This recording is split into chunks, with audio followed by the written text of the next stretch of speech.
I've studied successful people for 40 years, and though the diversity you find among them is astounding, I've found that they are all alike in one way: how they think. That is the one thing that separates successful people from unsuccessful ones. And here's the good news. How successful people think can be learned. If you change your thinking, you can change your life. Why you should change your thinking. It's hard to overstate the value of changing your thinking. Good thinking can do many things for you: generate revenue, solve problems, and create opportunities. It can take you to a whole new level, personally and professionally. It really can change your life. Consider some things you need to know about changing your thinking. 1. Changed thinking is not automatic. Sadly, a change in thinking doesn't happen on its own. Good ideas rarely go out and find someone. If you want to find a good idea, you must search for it. If you want to become a better thinker, you need to work at it.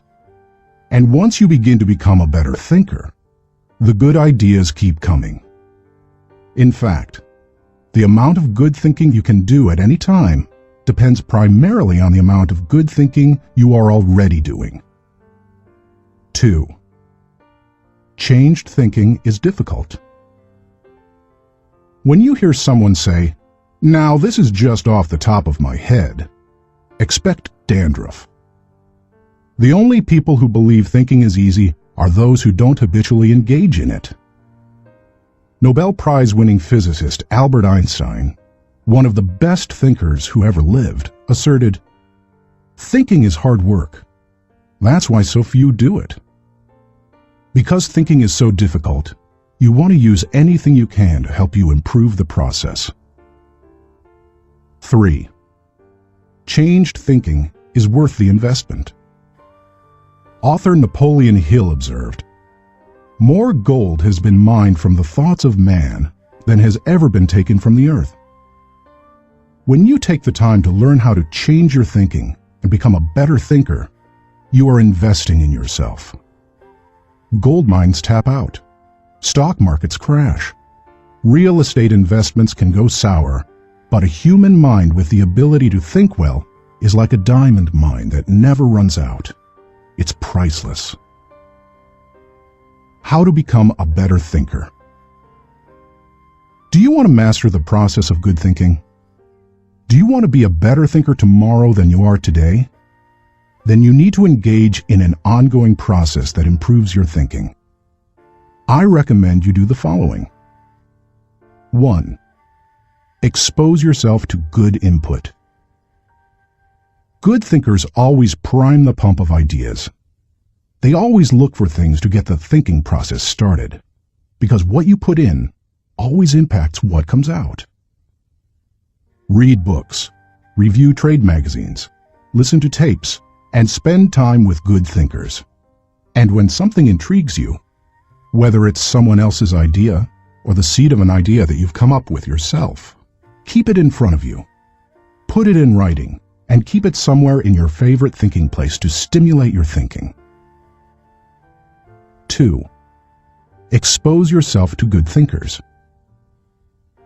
Spend time with the right people. As I worked on this section and bounced my ideas off of some key people so that my thoughts would be stretched, I realized something about myself. All of the people in my life whom I consider to be close friends or colleagues are thinkers. Now, I love all people. I try to be kind to everyone I meet, and I desire to add value to as many people as I can through conferences, books, audio lessons, etc. But the people I seek out and choose to spend time with all challenge me with their thinking and their actions. They are constantly trying to grow and learn. That's true of my wife Margaret, my close friends, and the executives who run my companies. Every one of them is a good thinker. The writer of Proverbs observed that sharp people sharpen one another, just as iron sharpens iron. If you want to be a sharp thinker, Be around sharp people. 3. Choose to think good thoughts. To become a good thinker, you must become intentional about the thinking process. Regularly put yourself in the right place to think, shape, stretch, and land your thoughts. Make it a priority. Remember, thinking is a discipline. Recently, I had breakfast with Dan Cathy, the president of Chick-fil-A, a fast food chain headquartered in the Atlanta area. I told him that I was working on this book, and I asked him if he made thinking time a high priority. Not only did he say yes, but he told me about what he calls his thinking schedule. It helps him to fight the hectic pace of life that discourages intentional thinking. Dan says he sets aside time just to think for half a day every 2 weeks, for 1 whole day every month, and for 2 or 3 full days every year.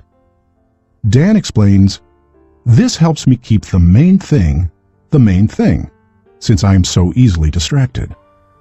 You may want to do something similar, or you can develop a schedule and method of your own.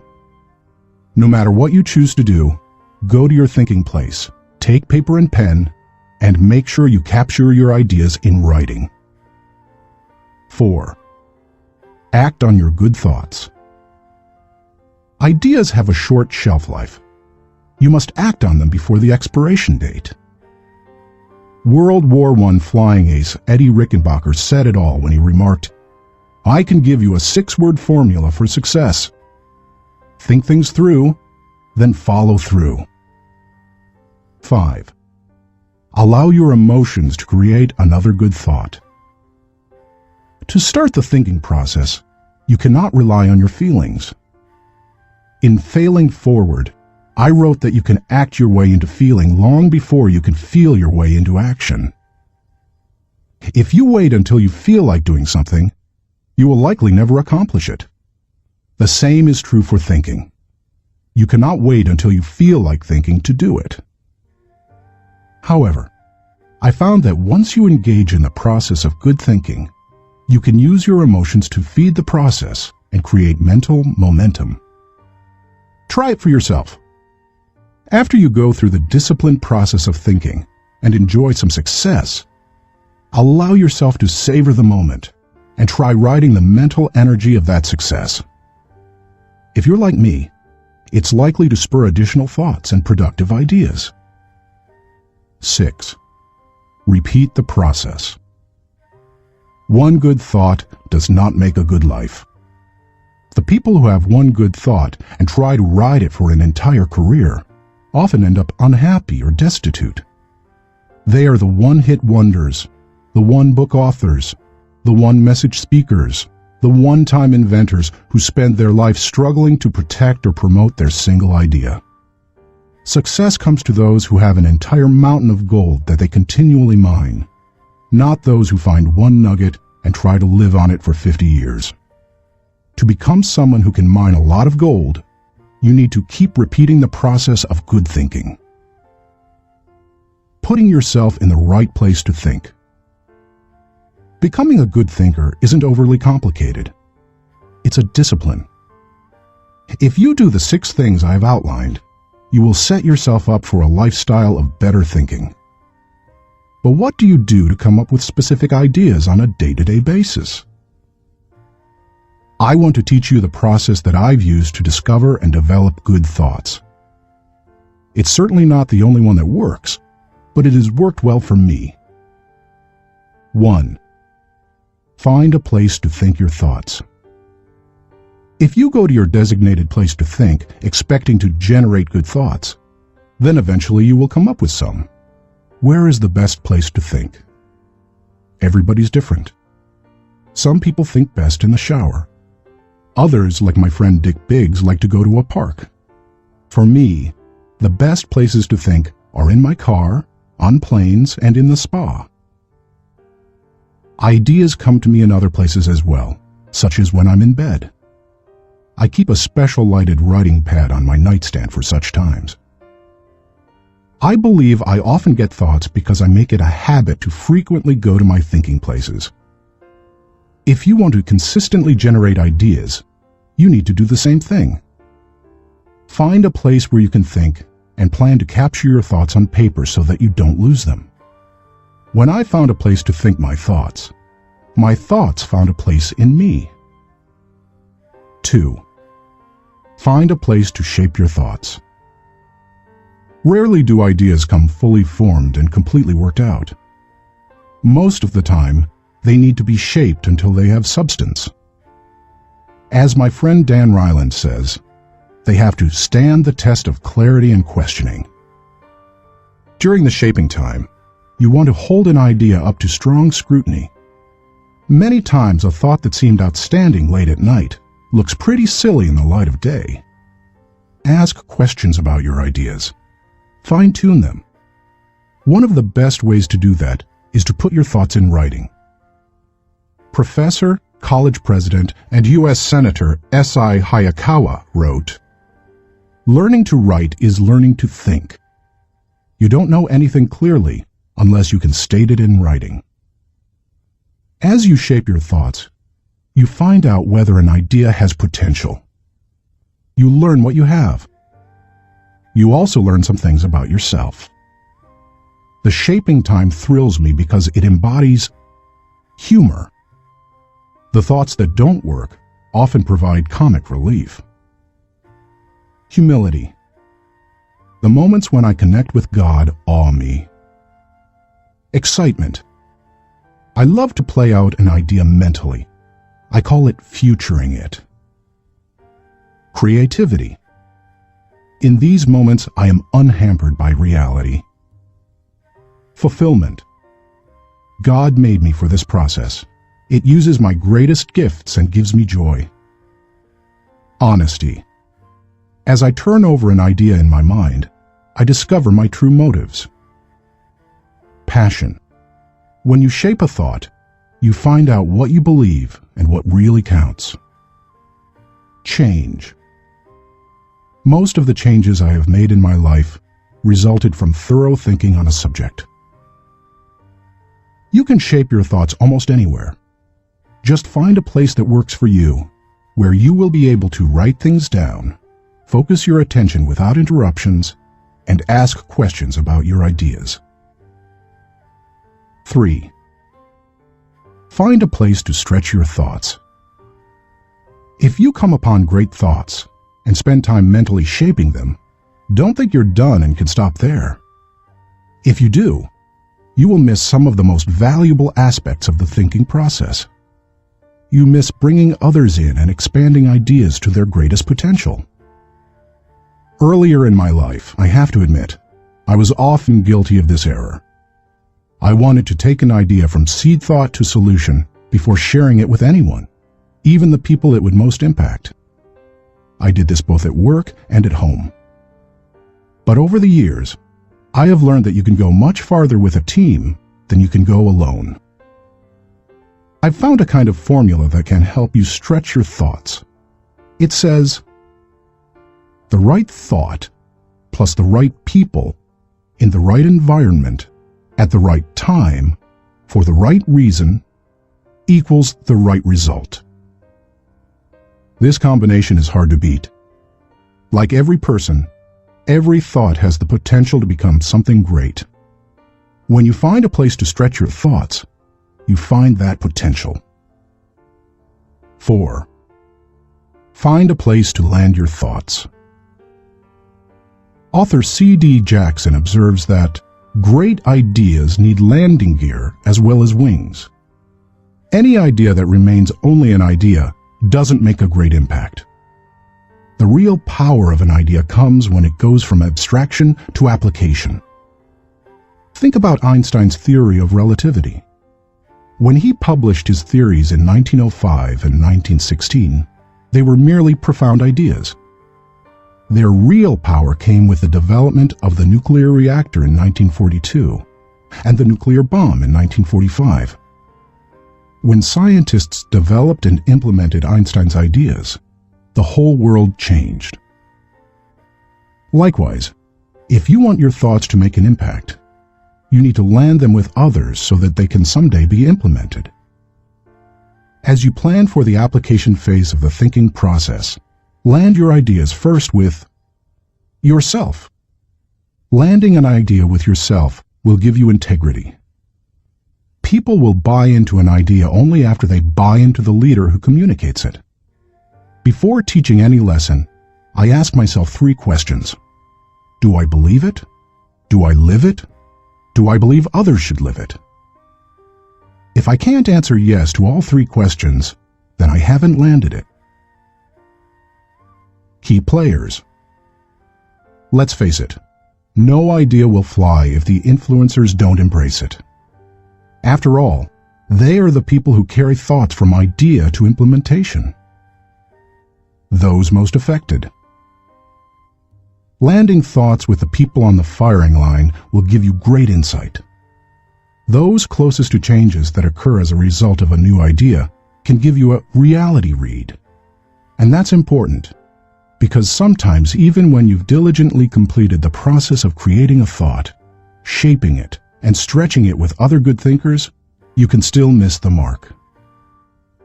5. Find a place to fly your thoughts.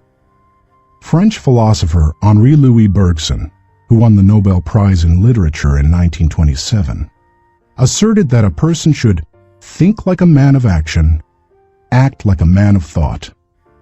What good is thinking if it has no application in real life? Thinking divorced from actions cannot be productive. Learning how to master the process of thinking well leads you to productive thinking. If you can develop the discipline of good thinking and turn it into a lifetime habit, then you will be successful and productive all of your life. Once you've created, shaped, stretched, and landed your thoughts, then flying them can be fun and easy. Portrait of a good thinker. You often hear someone say that a colleague or friend is a good thinker, but that phrase means something different to everyone. To one person, it may mean having a high IQ, while to another, it could mean knowing a bunch of trivia, or being able to figure out who done it when reading a mystery novel. I believe that good thinking isn't just one thing. It consists of several specific thinking skills. Becoming a good thinker means developing those skills to the best of your ability. It doesn't matter whether you were born rich or poor. It doesn't matter if you have a 3rd-grade education or possess a PhD. It doesn't matter if you suffer from multiple disabilities or you're the picture of health. No matter what your circumstances, you can learn to be a good thinker. All you must do is be willing to engage in the process every day. In Built to Last, Jim Collins and Jerry Porras describe what it means to be a visionary company, the kind of company that epitomizes the pinnacle of American business. They describe those companies this way. A visionary company is like a great work of art. Think of Michelangelo's scenes from Genesis on the ceiling of the Sistine Chapel, or his statue of David. Think of a great and enduring novel like Huckleberry Finn or Crime and Punishment. Think of Beethoven's Ninth Symphony or Shakespeare's Henry V. Think of a beautifully designed building like the masterpieces of Frank Lloyd Wright or Ludwig Mies van der Rohe. You can't point to any one single item that makes the whole thing work. It's the entire work, all the pieces working together to create an overall effect that leads to enduring greatness. Good thinking is similar. You need all the thinking pieces to become the kind of person who can achieve great things. Those pieces include the following 11 skills. Seeing the wisdom of big picture thinking. Unleashing the potential of focused thinking. Discovering the joy of creative thinking. Recognizing the importance of realistic thinking. Releasing the power of strategic thinking. Feeling the energy of possibility thinking. Embracing the lessons of reflective thinking. Questioning the acceptance of popular thinking. Encouraging the participation of shared thinking. Experiencing the satisfaction of unselfish thinking. Enjoying the Return of Bottom Line Thinking. As you read the chapters dedicated to each kind of thinking, you will discover that they do not try to tell you what to think, they attempt to teach you how to think. As you become acquainted with each skill, you will find that some you do well, others you don't. Learn to develop each of those kinds of thinking, and you will become a better thinker. Master all that you can, including the process of shared thinking, which helps you compensate for your weak areas, and your life will change. How successful people think. Chapter 1. Cultivate big picture thinking. Where success is concerned, people are not measured in inches or pounds or college degrees or family background. They are measured by the size of their thinking. David Schwartz. Big picture thinking can benefit any person in any profession. When somebody like Jack Welch tells a GE employee that the ongoing relationship with the customer is more important than the sale of an individual product, he's reminding them of the big picture. When two parents are fed up with potty training, poor grades, or fender benders, and one reminds the other that the current difficult time is only a temporary season, then they benefit from thinking big picture. Real estate developer Donald Trump quipped, "You have to think anyway, so why not think big?" Big picture thinking brings wholeness and maturity to a person's thinking. It brings perspective. It's like making the frame of a picture bigger, in the process expanding not only what you can see, but what you are able to do. Spend time with big picture thinkers, and you will find that they learn continually. Big picture thinkers are never satisfied with what they already know. They are always visiting new places, reading new books, meeting new people, learning new skills. And because of that practice, they often are able to connect the unconnected. They are lifelong learners. To help me maintain a learner's attitude, I spend a few moments every morning thinking about my learning opportunities for the day. As I review my calendar and to-do list, knowing whom I will meet that day, what I will read, which meetings I will attend, I note where I am most likely to learn something. Then I mentally cue myself to look attentively for something that will improve me in that situation. If you desire to keep learning, I want to encourage you to examine your day and look for opportunities to learn. Listen intentionally. An excellent way to broaden your experience is to listen to someone who has expertise in an area where you don't.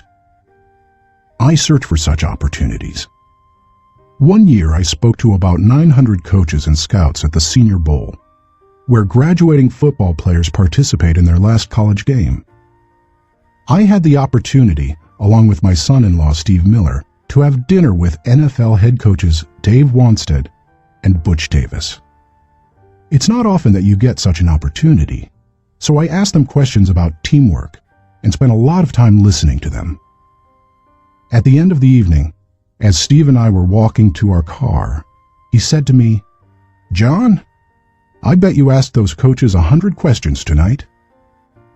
"If I'm going to learn and grow," I replied, "I must know what questions to ask and know how to apply the answers to my life."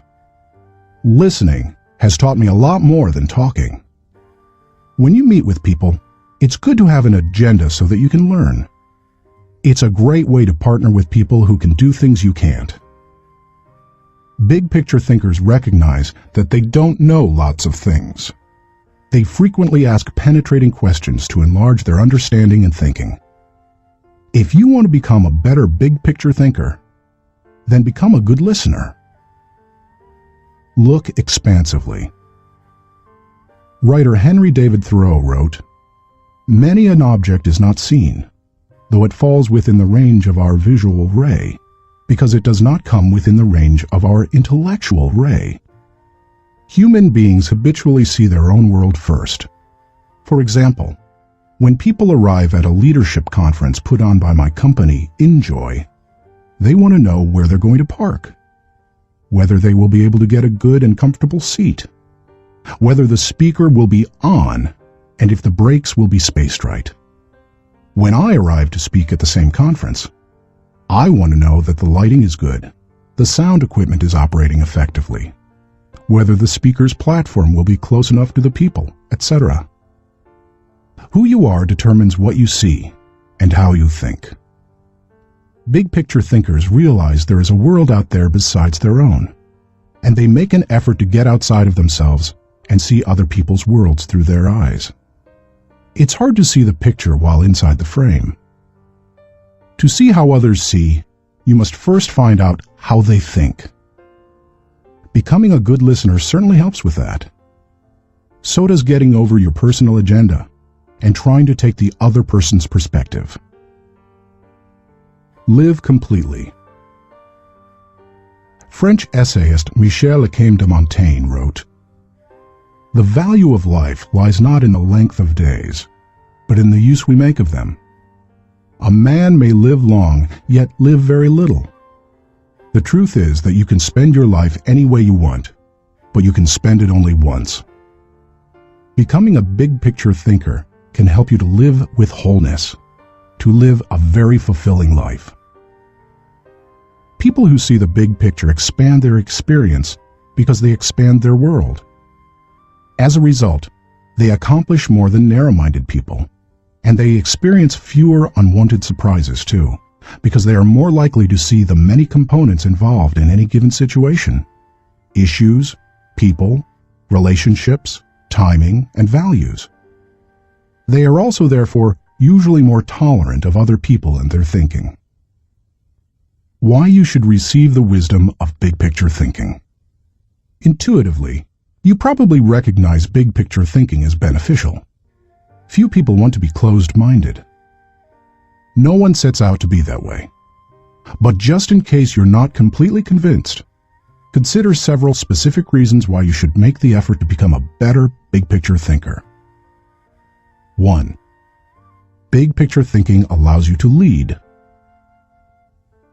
You can find many big picture thinkers who aren't leaders, but you will find few leaders who are not big picture thinkers.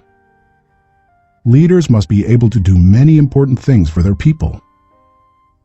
See the vision before their people do. They also see more of it. This allows them to size up situations, taking into account many variables. Leaders who see the big picture discern possibilities as well as problems to form a foundation to build a vision. Once leaders have done that, they can sketch a picture of where the team is going, including any potential challenges or obstacles. The goal of leaders shouldn't be merely to make their people feel good, but to help them be good and accomplish the dream. The vision, shown accurately, will allow leaders to show how the future connects with the past to make the journey more meaningful.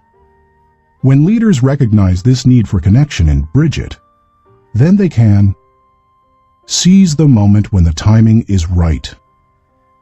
In leadership, when to move is as important as what you do. As Winston Churchill said, there comes a special moment in everyone's life, a moment for which that person was born. When he seizes it, it is his finest hour. Whether building roads, planning a trip, or moving in leadership, big picture thinking allows you to enjoy more success. People who are constantly looking at the whole picture have the best chance of succeeding in any endeavor. 2. Big picture thinking keeps you on target. Thomas Fuller, chaplain to Charles II of England, observed, "He that is everywhere is nowhere."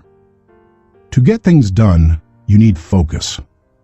However, to get the right things done, you also need to consider the big picture. Only by putting your daily activities in the context of the big picture will you be able to stay on target. As Alvin Toffler says, you've got to think about big things while you're doing small things, so that all the small things go in the right direction. 3. Big picture thinking allows you to see what others see. One of the most important skills you can develop in human relations is the ability to see things from the other person's point of view. It's one of the keys to working with clients, satisfying customers, maintaining a marriage, rearing children, helping those who are less fortunate, etc. All human interactions are enhanced by the ability to put yourself in another person's shoes. How? Look beyond yourself, your own interests, and your own world. When you work to consider an issue from every possible angle, examine it in the light of another's history, discover the interests and concerns of others, and try to set aside your own agenda, you begin to see what others see. And that is a powerful thing. 4. Big picture thinking promotes teamwork. If you participate in any kind of team activity, then you know how important it is that team members see the whole picture, not just their own part. Anytime a person doesn't know how his work fits with that of his teammates, then the whole team is in trouble. The better the grasp team members have of the big picture, the greater their potential to work together as a team. 5. Big picture thinking keeps you from being caught up in the mundane. Let's face it, some aspects of everyday life are absolutely necessary but thoroughly uninteresting. Big picture thinkers don't let the grind get to them because they don't lose sight of the all-important overview. They know that the person who forgets the ultimate is a slave to the immediate. 6. Big picture thinking helps you to chart uncharted territory. Have you ever heard the expression, "We'll cross that bridge when we come to it"? That phrase undoubtedly was coined by someone who had trouble seeing the big picture. The world was built by people who crossed bridges in their minds long before anyone else did. The only way to break new ground or move into uncharted territory is to look beyond the immediate and see the big picture. How to acquire the wisdom of big picture thinking. If you desire to seize new opportunities and open new horizons, then you need to add big picture thinking to your abilities. To become a good thinker, better able to see the big picture, keep in mind the following suggestions. 1. Don't strive for certainty. Big picture thinkers are comfortable with ambiguity. They don't try to force every observation or piece of data into pre-formulated mental cubbyholes. They think broadly and can juggle many seemingly contradictory thoughts in their minds. If you want to cultivate the ability to think big picture, then you must get used to embracing and dealing with complex and diverse ideas. 2. Learn from every experience. Big picture thinkers broaden their outlook by striving to learn from every experience. They don't rest on their successes, they learn from them. More importantly, they learn from their failures. They can do that because they remain teachable. Varied experiences, both positive and negative, help you see the big picture. The greater the variety of experience and success, the more potential to learn you have. If you desire to be a big picture thinker, then get out there and try a lot of things. Take a lot of chances, and take time to learn after every victory or defeat. 3. Gain insight from a variety of people. Big picture thinkers learn from their experiences, but they also learn from experiences they don't have. That is, they learn by receiving insight from others, from customers, employees, colleagues, and leaders. If you desire to broaden your thinking and see more of the big picture, then seek out counselors to help you. But be wise in whom you ask for advice. Gaining insight from a variety of people doesn't mean stopping anyone and everyone in hallways and grocery store lines and asking what they think about a given subject. Be selective. Talk to people who know and care about you, who know their field, and who bring experience deeper and broader than your own. 4. Give yourself permission to expand your world. If you want to be a big-picture thinker, you will have to go against the flow of the world. Society wants to keep people in boxes. Most people are married mentally to the status quo. They want what was, not what can be. They seek safety in simple answers. To think big picture, you need to give yourself permission to go a different way, to break new ground, to find new worlds to conquer. And when your world does get bigger, you need to celebrate. Never forget there is more out there in the world than what you've experienced. Keep learning, keep growing, and keep looking at the big picture. If you desire to be a good thinker, that's what you need to do. Thinking question. Am I thinking beyond myself and my world so that I process ideas with a holistic perspective? Chapter 2. Engage in focused thinking.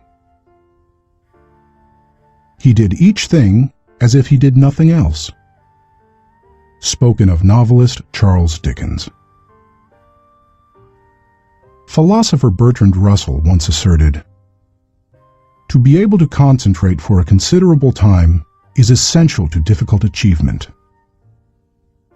Sociologist Robert Lind observed that knowledge is power only if a man knows what facts are not to bother about. Focused thinking removes distractions and mental clutter so that you can concentrate on an issue and think with clarity. Focused thinking can do several things for you. 1. Focused thinking harnesses energy toward a desired goal. Focus can bring energy and power to almost anything, whether physical or mental. If you're learning how to pitch a baseball and you want to develop a good curveball, then focused thinking while practicing will improve your technique. If you need to refine the manufacturing process of your product, focused thinking will help you develop the best method. If you want to solve a difficult mathematics problem, focused thinking helps you break through to the solution. The greater the difficulty of a problem or issue, the more focused thinking time is necessary to solve it. 2. Focused thinking gives ideas time to develop. I love to discover and develop ideas. I often bring my creative team together for brainstorming and creative thinking.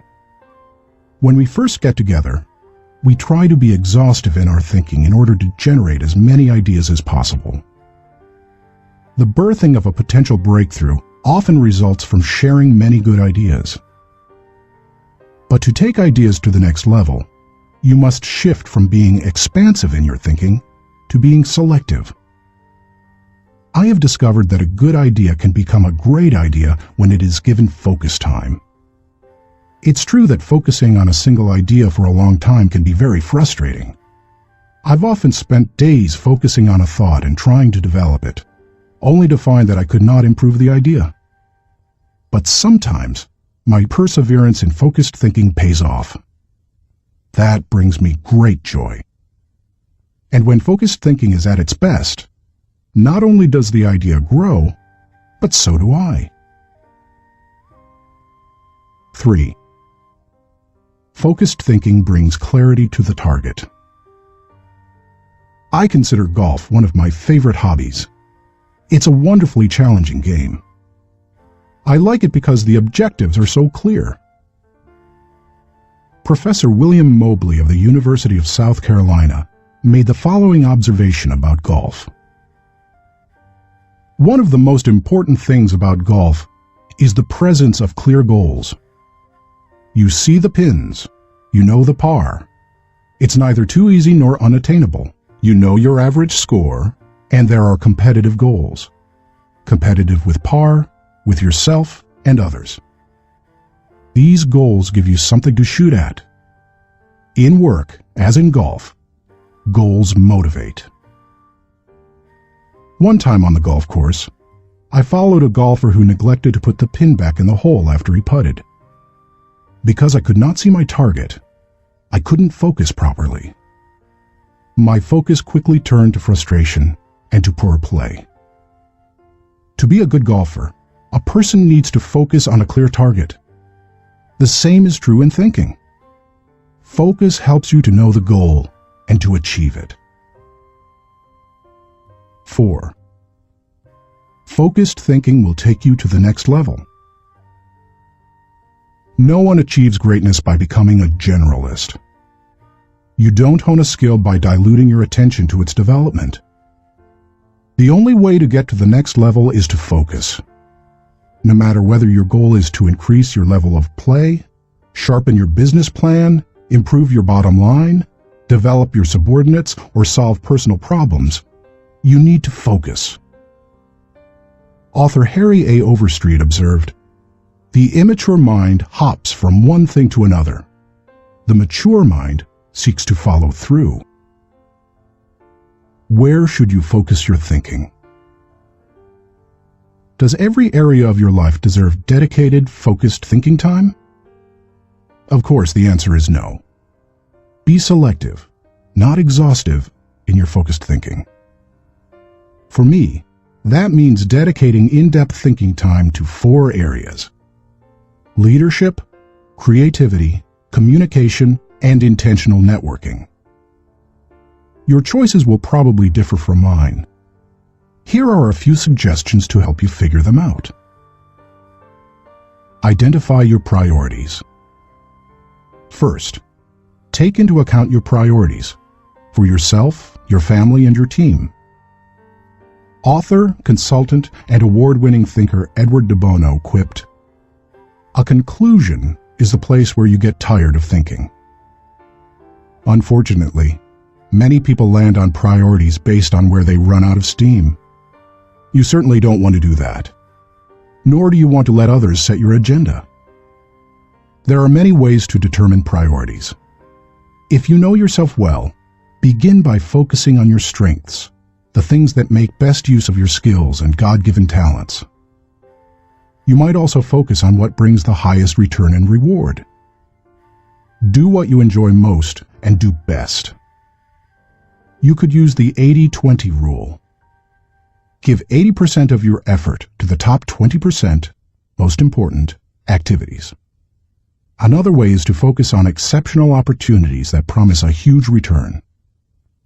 It comes down to this. Give your attention to the areas that bear fruit. Discover your gifts. Not all people are self-aware and have a good handle on their own skills, gifts, and talents. They are a little like the comic strip character Charlie Brown. One day after striking out in a baseball game, he says, "Rats! I'll never be a big league player. I just don't have it. All my life I've dreamed of playing in the big leagues, but I'll never make it." To which Lucy replies, "Charlie Brown, you're thinking too far ahead. What you need to do is set more immediate goals for yourself." For a moment, Charlie Brown sees a ray of hope. "Immediate goals?" he says. "Yes," answers Lucy. "Start with the next inning. When you go out to pitch, see if you can walk out to the mound without falling down." I've met many individuals who grew up in a household full of Lucys. They received little encouragement or affirmation, and as a result, seem at a loss for direction. If you have that kind of background, you need to work extra hard to figure out what your gifts are. Take a personality profile such as DISC or Myers-Briggs. Interview positive friends and family members to see where they think you shine. Spend some time reflecting on past successes. If you're going to focus your thinking in your areas of strength, you need to know what they are. Develop your dream. If you want to achieve great things, you need to have a great dream. If you're not sure of your dream, use your focused thinking time to help you discover it. If your thinking has returned to a particular area time after time, you may be able to discover your dream there. Give it more focused time and see what happens. Once you find your dream, move forward without second-guessing. Take the advice of Satchel Paige. Don't look back. Something might be gaining on you. The younger you are, the more likely you will give your attention to many things. That's good, because if you're young, you're still getting to know yourself, your strengths and weaknesses. If you focus your thinking on only one thing and your aspirations change, then you've wasted your best mental energy. As you get older and more experienced, the need to focus becomes more critical. The farther and higher you go, the more focused you can be, and need to be. How can you stay focused? Once you have a handle on what you should think about, you must decide how to better focus on it. Here are 5 suggestions to help you with the process. 1. Remove distractions. Removing distractions is no small matter in our current culture, but it's critical. How do you do it? First, by maintaining the discipline of practicing your priorities. Don't do easy things first, or hard things first, or urgent things first. Do first things first, the activities that give you the highest return. In that way, you keep the distractions to a minimum. Second, insulate yourself from distractions. I've found that I need blocks of time to think without interruptions. I've mastered the art of making myself unavailable when necessary and going off to my thinking place so that I can work without interruptions. Because of my responsibilities as founder of 3 companies, however, I am always aware of the tension between my need to remain accessible to others as a leader and my need to withdraw from them to think. The best way to resolve the tension is to understand the value of both activities.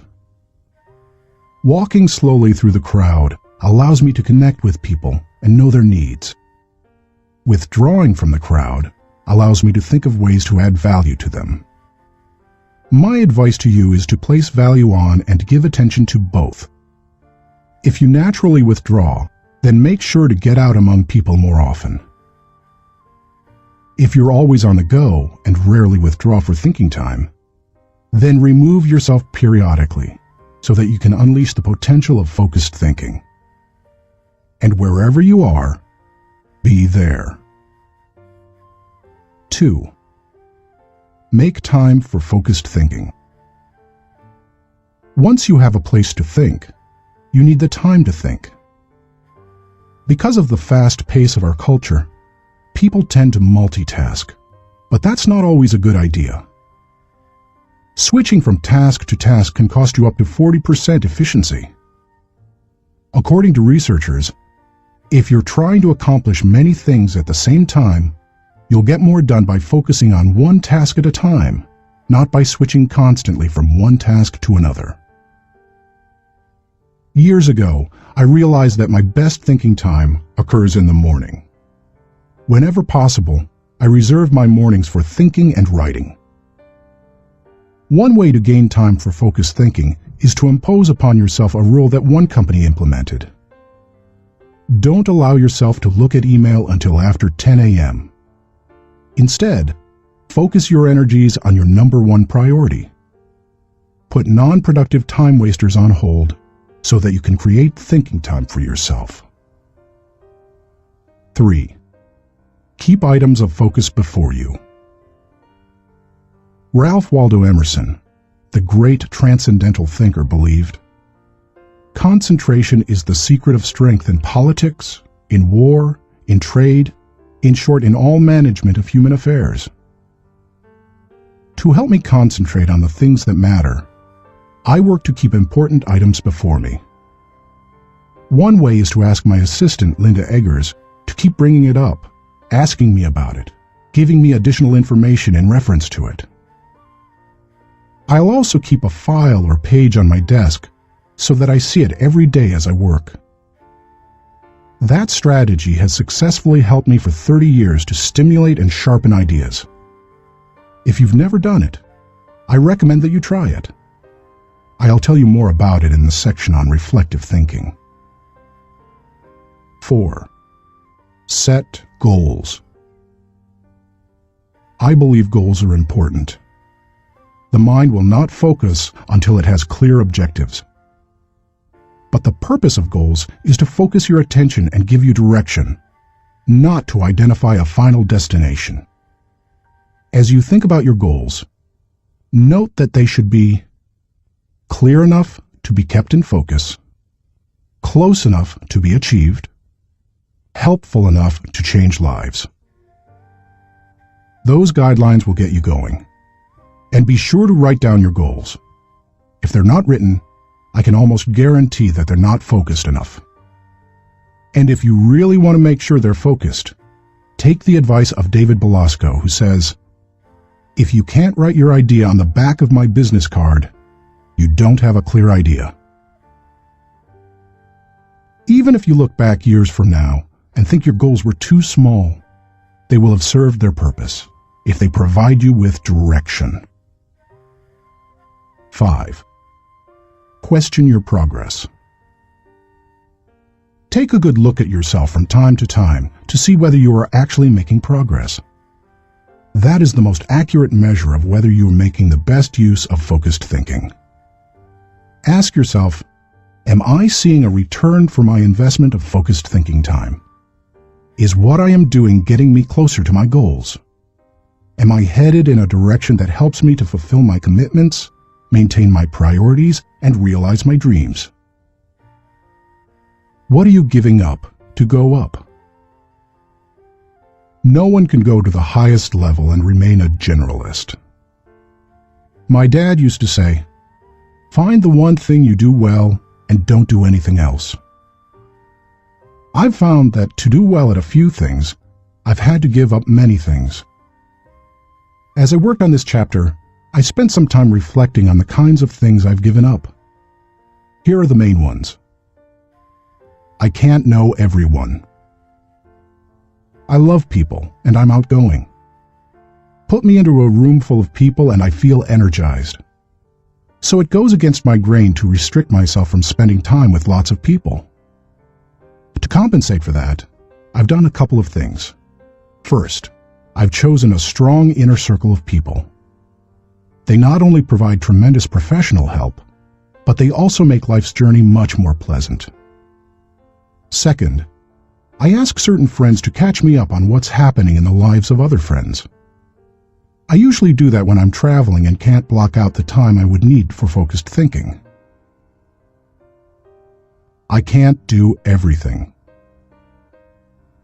There are only a few exceptional opportunities in any person's lifetime. That's why I strive for excellence in a few things rather than a good performance in many. That's cost me. Because of my workload, I also have to skip doing many things that I would love to do. For example, every week I hand off projects that I think would be fun to do myself. I practice the 10-80-10 principle with the people to whom I'm delegating a task. I help with the first 10% by casting vision, laying down parameters, providing resources, and giving encouragement. Then, once they've done the middle 80%, I come alongside them again and help them take whatever it is the rest of the way, if I can. I call it putting the cherry on top. I can't go everywhere. Every conference speaker and author has to travel a lot. Before I began doing much speaking, that seemed like a glamorous life. But after logging several million miles, I know what kind of a toll it can take. Ironically, I still love traveling for pleasure with my wife Margaret. It's one of our great joys. She and I could take 10 vacations a year and enjoy every one of them. Yet we can't because so much of my time is consumed doing what I was called to do: help people to grow personally and to develop as leaders. I can't be well-rounded. Being focused also keeps me from being well-rounded. I tell people, 99% of everything in life I don't need to know about. I try to focus on the 1% that gives me the highest return. And of the remaining 99, Margaret keeps me aware of whatever I need to know. It's one of the ways I keep from getting totally out of balance in my life. Being willing to give up some of the things you love in order to focus on what has the greatest impact isn't an easy lesson to learn. But the earlier you embrace it, the sooner you can dedicate yourself to excellence in what matters most. Thinking question. Am I dedicated to removing distractions and mental clutter so that I can concentrate with clarity on the real issue? Chapter 3. Harness Creative Thinking. The joy is in creating, not maintaining. Vince Lombardi, NFL Hall of Fame coach. Creativity is pure gold, no matter what you do for a living. Annette Moser-Wellman, author of The 5 Faces of Genius, asserts, "The most valuable resource you bring to your work and to your firm is your creativity. More than what you get done, more than the role you play, more than your title, more than your output, it's your ideas that matter." Despite the importance of a person's ability to think with creativity, few people seem to possess the skill in abundance. If you're not as creative as you would like to be, you can change your way of thinking. Creative thinking isn't necessarily original thinking. In fact, I think people mythologize original thought. Most often, creative thinking is a composite of other thoughts discovered along the way. Even the great artists, whom we consider highly original, learned from their masters, modeled their work on that of others, and brought together a host of ideas and styles to create their own work. Study art, and you will see threads that run through the work of all artists and artistic movements, connecting them to other artists who went before them. Characteristics of creative thinkers. Perhaps you're not even sure what I mean when I ask whether you are a creative thinker. Consider some characteristics that creative thinkers have in common. Creative thinkers value ideas. Annette Moser-Wellman observes, "Highly creative people are dedicated to ideas. They don't rely on their talent alone. They rely on their discipline. Their imagination is like a second skin. They know how to manipulate it to its fullest." Creativity is about having ideas, lots of them. You will have ideas only if you value ideas. Creative thinkers explore options. I've yet to meet a creative thinker who didn't love options. Exploring a multitude of possibilities helps to stimulate the imagination, and imagination is crucial to creativity. As Albert Einstein put it, imagination is more important than knowledge. People who know me well will tell you that I place a very high value on options. Why? Because they provide the key to finding the best answer, not the only answer. Good thinkers come up with the best answers. They create backup plans that provide them with alternatives. They enjoy freedom that others do not possess, and they will influence and lead others. Creative thinkers embrace ambiguity. Writer H.L. Mencken said, "It is the dull man who is always sure, and the sure man who is always dull." Creative people don't feel the need to stamp out uncertainty. They see all kinds of inconsistencies and gaps in life, and they often take delight in exploring those gaps, or in using their imagination to fill them in. Creative thinkers celebrate the offbeat. Creativity, by its very nature, often explores off the beaten path and goes against the grain. Diplomat and longtime president of Yale University, Kingman Brewster, said, There is a correlation between the creative and the screwball, so we must suffer the screwball gladly.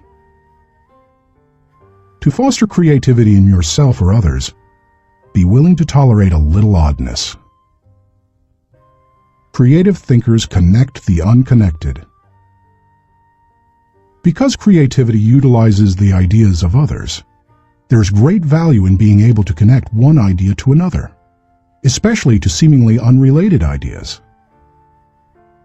Graphic designer Tim Hansen says, "Creativity is especially expressed in the ability to make connections, to make associations, to turn things around and express them in a new way."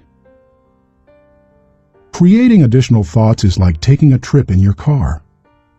You may know where you are going, but only as you move toward your destination can you see and experience things in a way not possible before you started. Creative thinking works something like this. Think, then collect, then create, then correct, then connect. Once you begin to think, you are free to collect. You ask yourself, what material relates to this thought? Once you have the material, you ask, what ideas can make the thought better? That can start to take an idea to the next level. After that, you can correct or refine it by asking, what changes can make these ideas better? Finally, you connect the ideas by positioning them in the right context to make the thought complete and powerful. Creative thinkers don't fear failure. Creativity demands the ability to be unafraid of failure, because creativity equals failure. You may be surprised to hear such a statement, but it's true. Charles Frankel asserts that anxiety is the essential condition of intellectual and artistic creation. Creativity requires a willingness to look stupid. It means getting out on a limb, knowing that the limb often breaks. Creative people know these things and still keep searching for new ideas. They just don't let the ideas that don't work prevent them from coming up with more ideas that do work. Why you should discover the joy of creative thinking.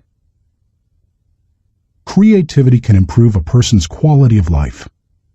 Here are 5 specific things creative thinking has the potential to do for you. 1. Creative thinking adds value to everything. Wouldn't you enjoy a limitless reservoir of ideas that you could draw upon at any time? That's what creative thinking gives you. For that reason, no matter what you are currently able to do, creativity can increase your capabilities. Creativity is being able to see what everybody else has seen and think what nobody else has thought, so that you can do what nobody else has done. Sometimes, creative thinking lies along the lines of invention, where you break new ground. Other times, it moves along the lines of innovation, which helps you to do old things in a new way. But either way, it's seeing the world through sufficiently new eyes so that new solutions appear. That always adds value. 2. Creative thinking compounds. Over the years, I've found that creative thinking is hard work, but creative thinking compounds given enough time and focus. Perhaps more than any other kind of thinking, creative thinking builds on itself and increases the creativity of the thinker. Poet Maya Angelou observed, "You can't use up creativity. The more you use, the more you have." Sadly, too often creativity is smothered rather than nurtured. There has to be a climate in which new ways of thinking, perceiving, questioning are encouraged. If you cultivate creative thinking in an environment that nurtures creativity, there's no telling what kind of ideas you can come up with. I'll talk more on that later.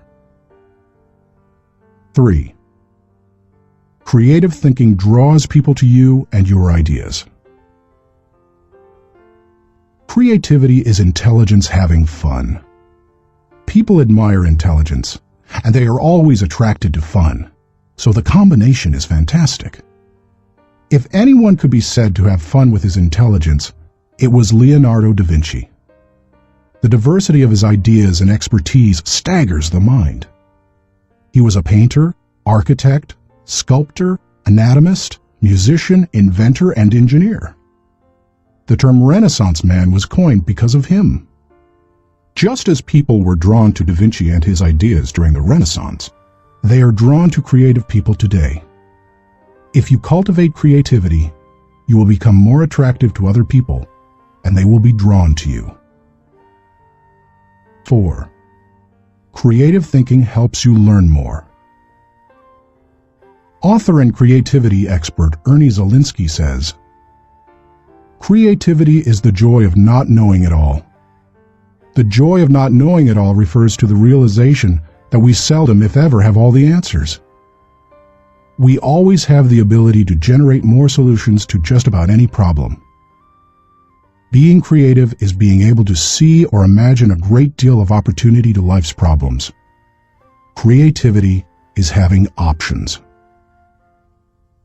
It almost seems too obvious to say, but if you are always actively seeking new ideas, you will learn. Creativity is teachability. It's seeing more solutions than problems. And the greater the quantity of thoughts, the greater the chance for learning something new. 5. Creative thinking challenges the status quo. If you desire to improve your world, or even your own situation, then creativity will help you. The status quo and creativity are incompatible. Creativity and innovation always walk hand in hand. How to discover the joy of creative thinking. At this point, you may be saying, "Okay, I'm convinced that creative thinking is important. But how do I find the creativity within me? How do I discover the joy of creative thought?" Here are 5 ways to do it. 1. Remove creativity killers. Economics professor and humor author Stephen Leacock said, "Personally, I would sooner have written Alice in Wonderland than the whole Encyclopedia Britannica." He valued the warmth of creativity over cold facts. If you do too, then you need to eliminate attitudes that devalue creative thinking. Take a look at the following phrases. They are almost guaranteed to kill creative thinking anytime you hear or think them. "I'm not a creative person." "Follow the rules." "Don't ask questions." "Don't be different." "Stay within the lines." "There is only one way." "Don't be foolish." "Be practical." "Be serious." "Think of your image." "That's not logical." "It's not practical." "It's never been done." "It can't be done." "It didn't work for them." "We tried that before." "It's too much work."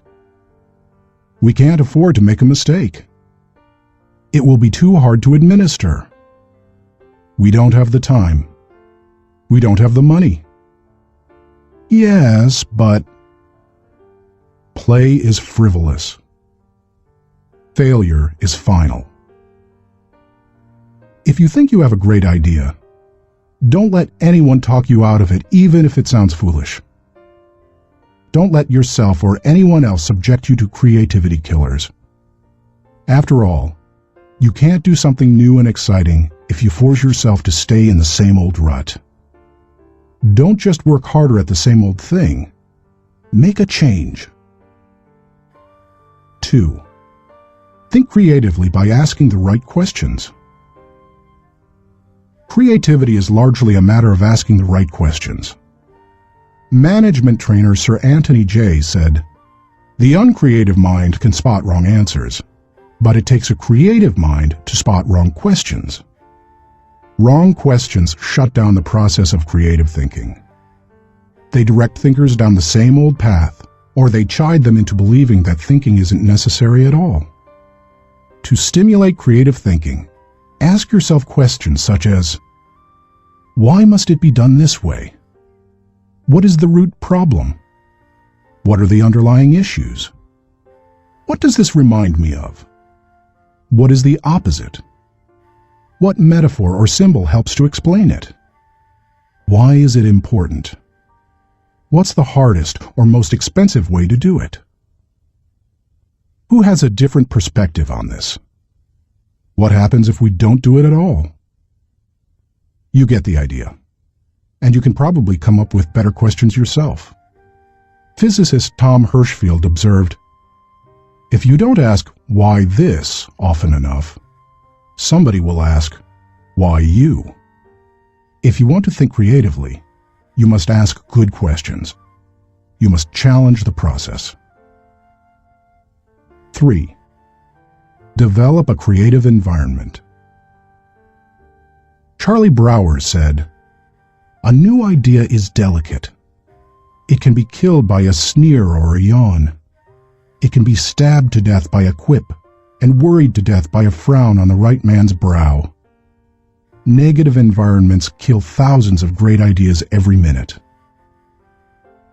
A creative environment, on the other hand, becomes like a greenhouse where ideas get seeded, sprout up, and flourish.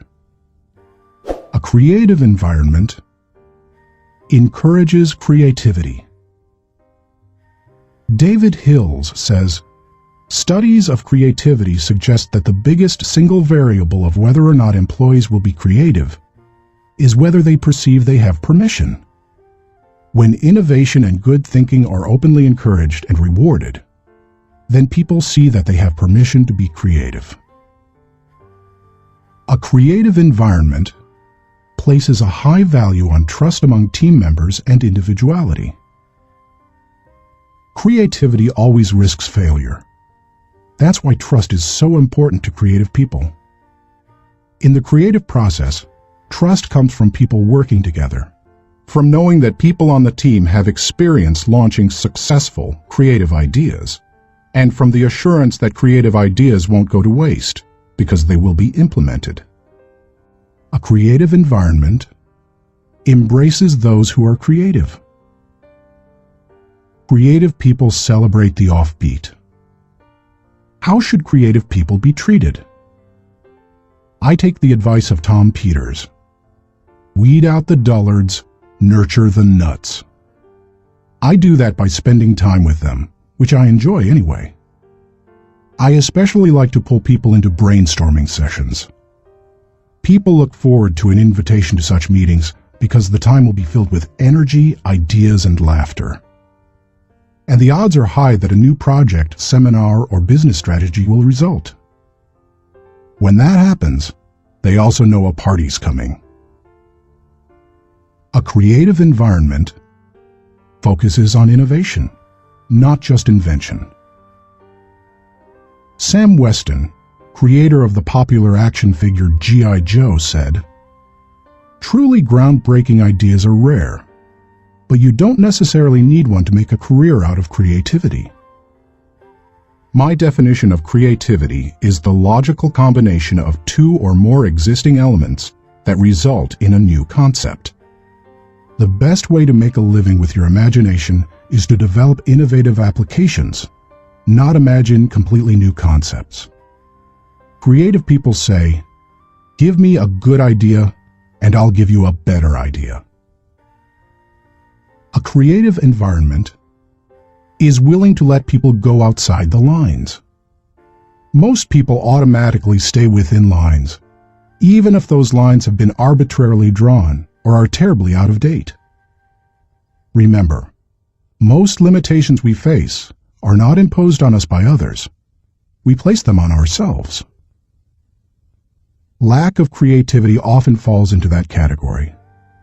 If you want to be more creative, challenge boundaries. Inventor Charles Kettering said, all human development, no matter what form it takes, must be outside the rules. Otherwise, we would never have anything new. A creative environment takes that into account. A creative environment, a appreciates the power of a dream. A creative environment promotes the freedom of a dream. A creative environment encourages the use of a blank sheet of paper and the question, if we could draw a picture of what we want to accomplish, what would that look like? A creative environment allowed Martin Luther King Jr. to speak with passion and declare to millions, I have a dream, not I have a goal. Goals may give focus, but dreams give power. Dreams expand the world. That is why James Allen suggested that dreamers are the saviors of the world. The more creativity-friendly you can make your environment, the more potential it has to become creative. 4. Spend time with other creative people. What if the place you work has an environment hostile to creativity, and you possess little ability to change it? One possibility is to change jobs. But what if you desire to keep working there despite the negative environment? Your best option is to find a way to spend time with other creative people. Creativity is contagious. Have you ever noticed what happens during a good brainstorming session? One person throws out an idea. Another person uses it as a springboard to discover another idea. Someone else takes it in yet another, even better direction. Then somebody grabs hold of it and takes it to a whole new level. The interplay of ideas can be electric. I have a strong group of creative individuals in my life. I make sure to spend regular time with them. When I leave them, I always feel energized. I'm full of ideas, and I see things differently. They truly are indispensable to my life. It's a fact that you begin to think like the people you spend a lot of time with. The more time you can spend with creative people, engaging in creative activities, the more creative you will become. 5. Get out of your box. Actress Katharine Hepburn remarked, "If you obey all the rules, you will miss all the fun." While I don't think it's necessary to break all the rules, many are in place to protect us, I do think it's unwise to allow self-imposed limitations to hinder us. Creative thinkers know that they must repeatedly break out of the box of their own history and personal limitations in order to experience creative breakthroughs. The most effective way to help yourself get out of the box is to expose yourself to new paradigms. One way you can do that is by traveling to new places. Explore other cultures, countries, and traditions. Find out how people very different from you live and think. Another is to read on new subjects. I'm naturally curious and love to learn, but I still have a tendency to read books only on my favorite subjects, such as leadership. I sometimes have to force myself to read books that broaden my thinking, because I know it's worth it. If you want to break out of your own box, get into somebody else's. Read broadly. Many people mistakenly believe that if individuals aren't born with creativity, they will never be creative. But you can see from the many strategies and examples I've given that creativity can be cultivated in the right supportive environment. Thinking question: am I working to break out of my box of limitations so that I explore ideas and options to experience creative breakthroughs? Chapter 4. Employ realistic thinking. The first responsibility of a leader is to define reality. Max Dupree, Chairman of the Board of Herman Miller Incorporated. As anyone knows who's been out of school for a few years, there's usually a huge gap between a college education and the reality of the working world.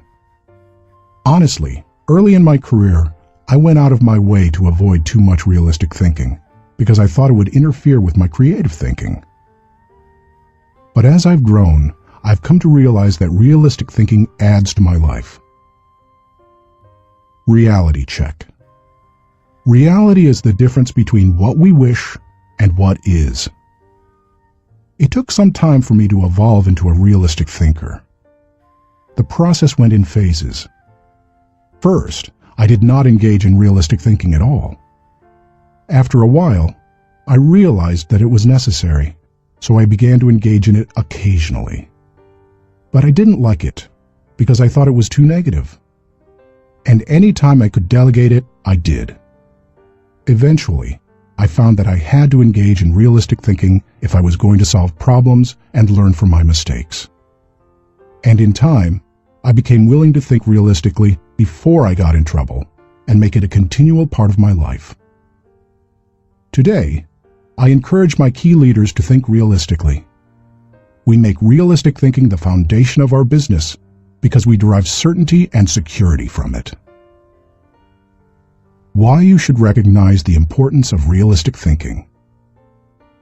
If you're a naturally optimistic person as I am, you may not possess great desire to become a more realistic thinker. But cultivating the ability to be realistic in your thinking will not undermine your faith in people, nor will it lessen your ability to see and seize opportunities.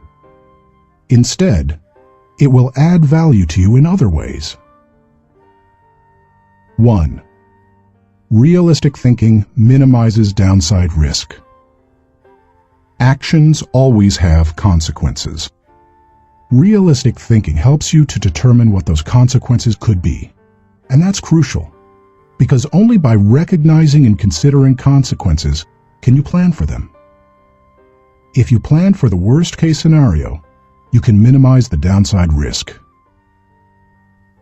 2. Realistic thinking gives you a target and a game plan. I've known business people who were not realistic thinkers. Here's the good news. They were very positive and had a high degree of hope for their business. Here's the bad news. Hope is not a strategy. Realistic thinking leads to excellence in leadership and management because it requires people to face reality. They begin to define their target and develop a game plan to hit it. When people engage in realistic thinking, they also begin to simplify practices and procedures, which results in better efficiency. Truthfully, in business, only a few decisions are important. Realistic thinkers understand the difference between the important decisions and those that are merely necessary in the normal course of business. The decisions that matter relate directly to your purpose. James Allen was right when he wrote, "Until thought is linked with purpose, there is no intelligent accomplishment." 3. Realistic thinking is a catalyst for change. People who rely on hope for their success rarely make change a high priority. If you have only hope, you imply that achievement and success are out of your hands. It's a matter of luck or chance. Why bother changing? Realistic thinking can dispel that kind of wrong attitude. There's nothing like staring reality in the face to make a person recognize the need for change. Change alone doesn't bring growth, but you cannot have growth without change. 4. Realistic thinking provides security. Anytime you have thought through the worst that can happen, and you have developed contingency plans to meet it, you become more confident and secure. It's reassuring to know that you are unlikely to be surprised. Disappointment is the difference between expectations and reality. Realistic thinking minimizes the difference between the two. 5. Realistic thinking gives you credibility. Realistic thinking helps people to buy into the leader and his or her vision. Leaders continually surprised by the unexpected soon lose credibility with their followers. On the other hand, leaders who think realistically and plan accordingly position their organizations to win. That gives their people confidence in them. The best leaders ask realistic questions before casting vision. They ask themselves things like, is it possible? Does this dream include everyone or just a few? Have I identified and articulated the areas that will make this dream difficult to achieve? 6. Realistic thinking provides a foundation to build on. Thomas Edison observed, "The value of a good idea is in using it." The bottom line on realistic thinking is that it helps you to make an idea usable by taking away the wish factor. Most ideas and efforts don't accomplish their intended results because they rely too much on what we wish rather than what is. You can't build a house in midair. It needs a solid foundation. Ideas and plans are the same. They need something concrete on which to build. Realistic thinking provides that solid foundation. 7. Realistic thinking is a friend to those in trouble. If creativity is what you would do if you were unafraid of the possibility of failure, then reality is dealing with failure if it does happen. Realistic thinking gives you something concrete to fall back on during times of trouble, which can be very reassuring. Certainty in the midst of uncertainty brings stability. 8. Realistic thinking brings the dream to fruition. British novelist John Galsworthy wrote, "Idealism increases in direct proportion to one's distance from the problem. If you don't get close enough to a problem, you can't tackle it. If you don't take a realistic look at your dream and what it will take to accomplish it, you will never achieve it." Realistic thinking helps to pave the way for bringing any dream to fruition. How to recognize the importance of realistic thinking. Because I'm naturally optimistic rather than realistic, I've had to take concrete steps to improve my thinking in this area. Here are 5 things I do to improve my realistic thinking. 1. Develop an appreciation for truth. I could not develop as a realistic thinker until I gained an appreciation for realistic thinking. And that means learning to look at and enjoy truth. President Harry S. Truman said, "I never give them hell. I just tell the truth, and they think it is hell." That's the way many people react to truth. People tend to exaggerate their success and minimize their failures or deficiencies. They live according to Ruckert's law, believing there is nothing so small that it can't be blown out of proportion. Unfortunately, many people today could be described by a quote from Winston Churchill. "Men occasionally stumble over the truth, but most pick themselves up and hurry off as if nothing has happened." More recently, television journalist Ted Koppel observed, "Our society finds truth too strong a medicine to digest undiluted. In its purest form, truth is not a polite tap on the shoulder. It is a howling reproach." In other words, the truth will set you free, but first, it will make you angry. If you want to become a realistic thinker, however, you need to get comfortable dealing with the truth and face up to it. 2. Do your homework. The process of realistic thinking begins with doing your homework. You must first get the facts. Former governor, congressman, and ambassador Chester Bowles said, "When you approach a problem, strip yourself of preconceived opinions and prejudice. Assemble and learn the facts of the situation. Make the decision which seems to you to be the most honest, and then stick to it." It doesn't matter how sound your thinking is if it's based on faulty data or assumptions. You can't think well in the absence of facts or in the presence of poor information. You can also find out what others have done in similar circumstances. Remember, your thinking doesn't necessarily have to be original. It just has to be solid. Why not learn all you can from good thinkers who have faced similar situations in the past?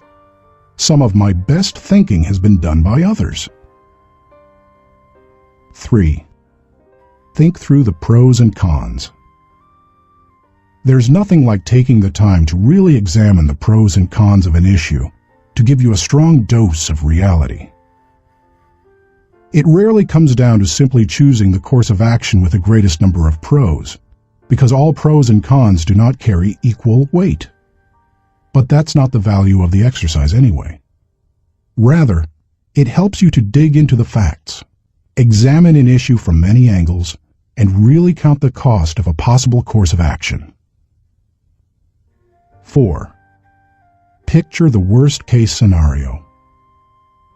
The essence of realistic thinking is discovering, picturing, and examining the worst-case scenario.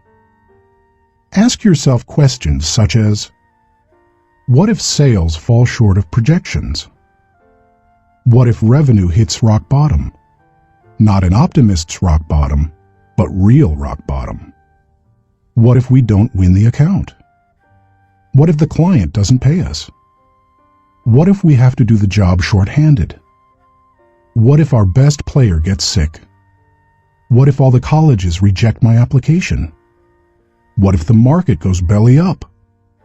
What if the volunteers quit? What if nobody shows up? You get the idea. The point is that you need to think about worst-case possibilities, whether you are running a business, leading a department, pastoring a church, coaching a team, or planning your personal finances. Your goal isn't to be negative or to expect the worst, just to be ready for it in case it happens. That way, you give yourself the best chance for a positive result, no matter what. If you picture the worst case and examine it honestly, then you really have experienced a reality check. You're ready for anything.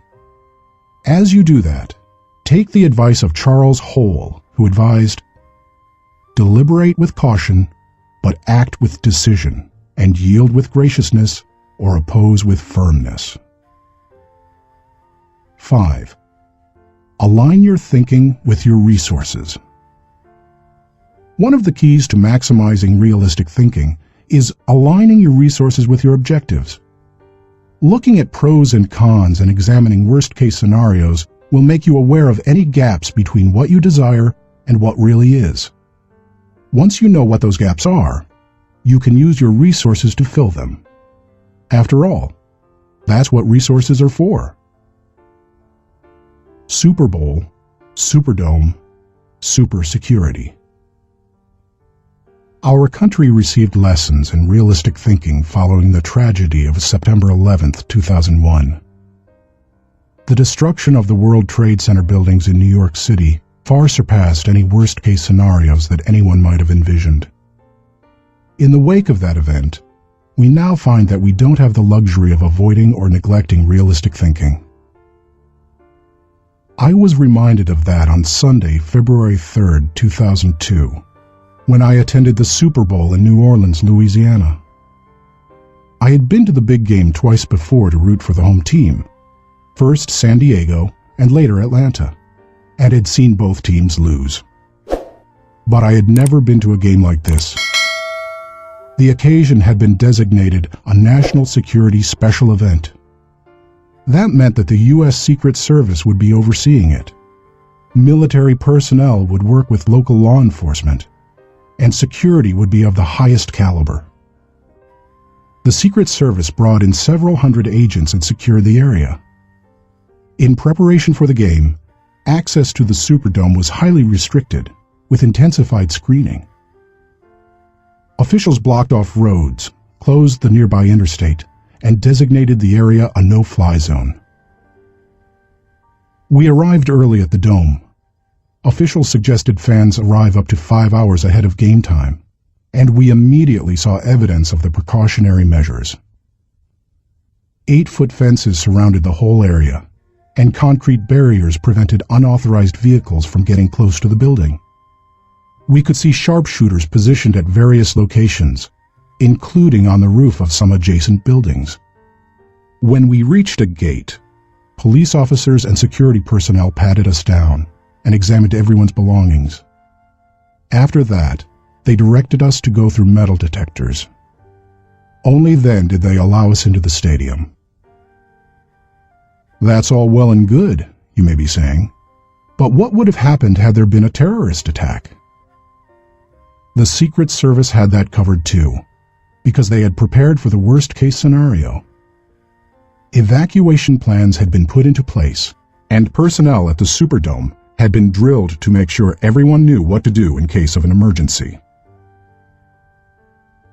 New Orleans Mayor Mark Morial said the day before the Super Bowl, "We want to send a message to all visitors that New Orleans is going to be the safest place in America." We got the message. We didn't feel the least bit worried. That's what happens when leaders recognize the importance of realistic thinking. Thinking question. Am I building a solid mental foundation on facts so that I can think with certainty? Chapter 5. Utilize strategic thinking. Most people spend more time planning their summer vacation than planning their lives. Source unknown. When you hear the words strategic thinking, what comes to mind? Do visions of business plans dance in your head? Do you conjure up marketing plans, the kind that can turn a company around? Perhaps you contemplate global politics, or you recall some of history's greatest military campaigns. Hannibal crossing the Alps to surprise the Roman army, Charlemagne's conquest of Western Europe, or the Allies' D-Day invasion of Normandy. Perhaps, but strategy doesn't have to be restricted to military action, or even to business. Strategic thinking can make a positive impact on any area of life. Plan your life, live your plan. I've observed that most people try to plan their lives one day at a time. They wake up, make up their to-do list, and dive into action. Although some people aren't even that strategic. Fewer individuals plan their lives 1 week at a time. They review their calendar for the week, check their appointments, review their goals, and then get to work. They generally outachieve most of their daily planning colleagues. I try to take planning one step further. At the beginning of every month, I spend half a day working on my calendar for the next 40 days. 40 days works for me rather than just 30. That way, I get a jump on the next month and don't get surprised. I begin by reviewing my travel schedule and planning activities with my family. Then I review what projects, lessons, and other objectives I want to accomplish during those 5 to 6 weeks. Then I start blocking out days and times for thinking, writing, working, meeting with people, etc. I set times to do fun things, such as seeing a show, watching a ball game, or playing golf. I also set aside small blocks of time to compensate for the unexpected. By the time I'm done, I can tell you nearly everything I'll be doing almost hour by hour during the coming weeks.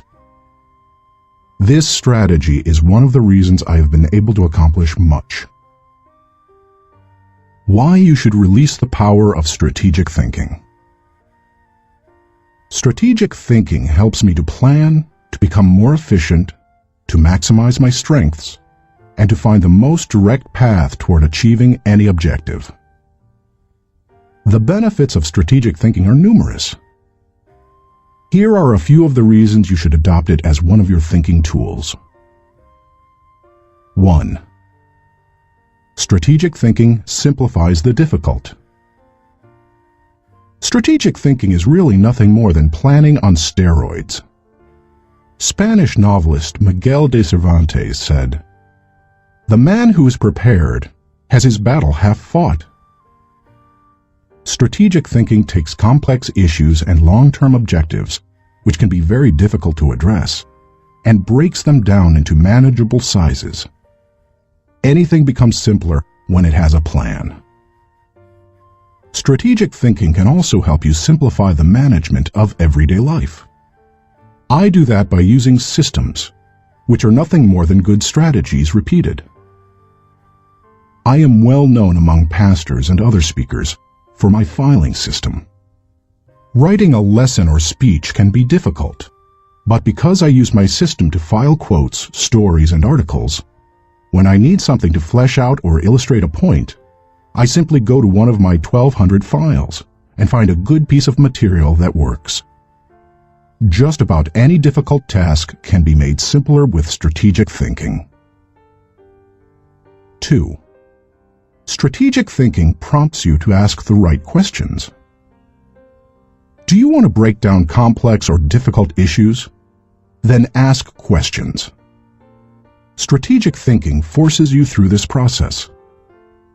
Take a look at the following questions developed by my friend Bob Beale, the author of Master Planning. Direction. What should we do next? Why? Organization.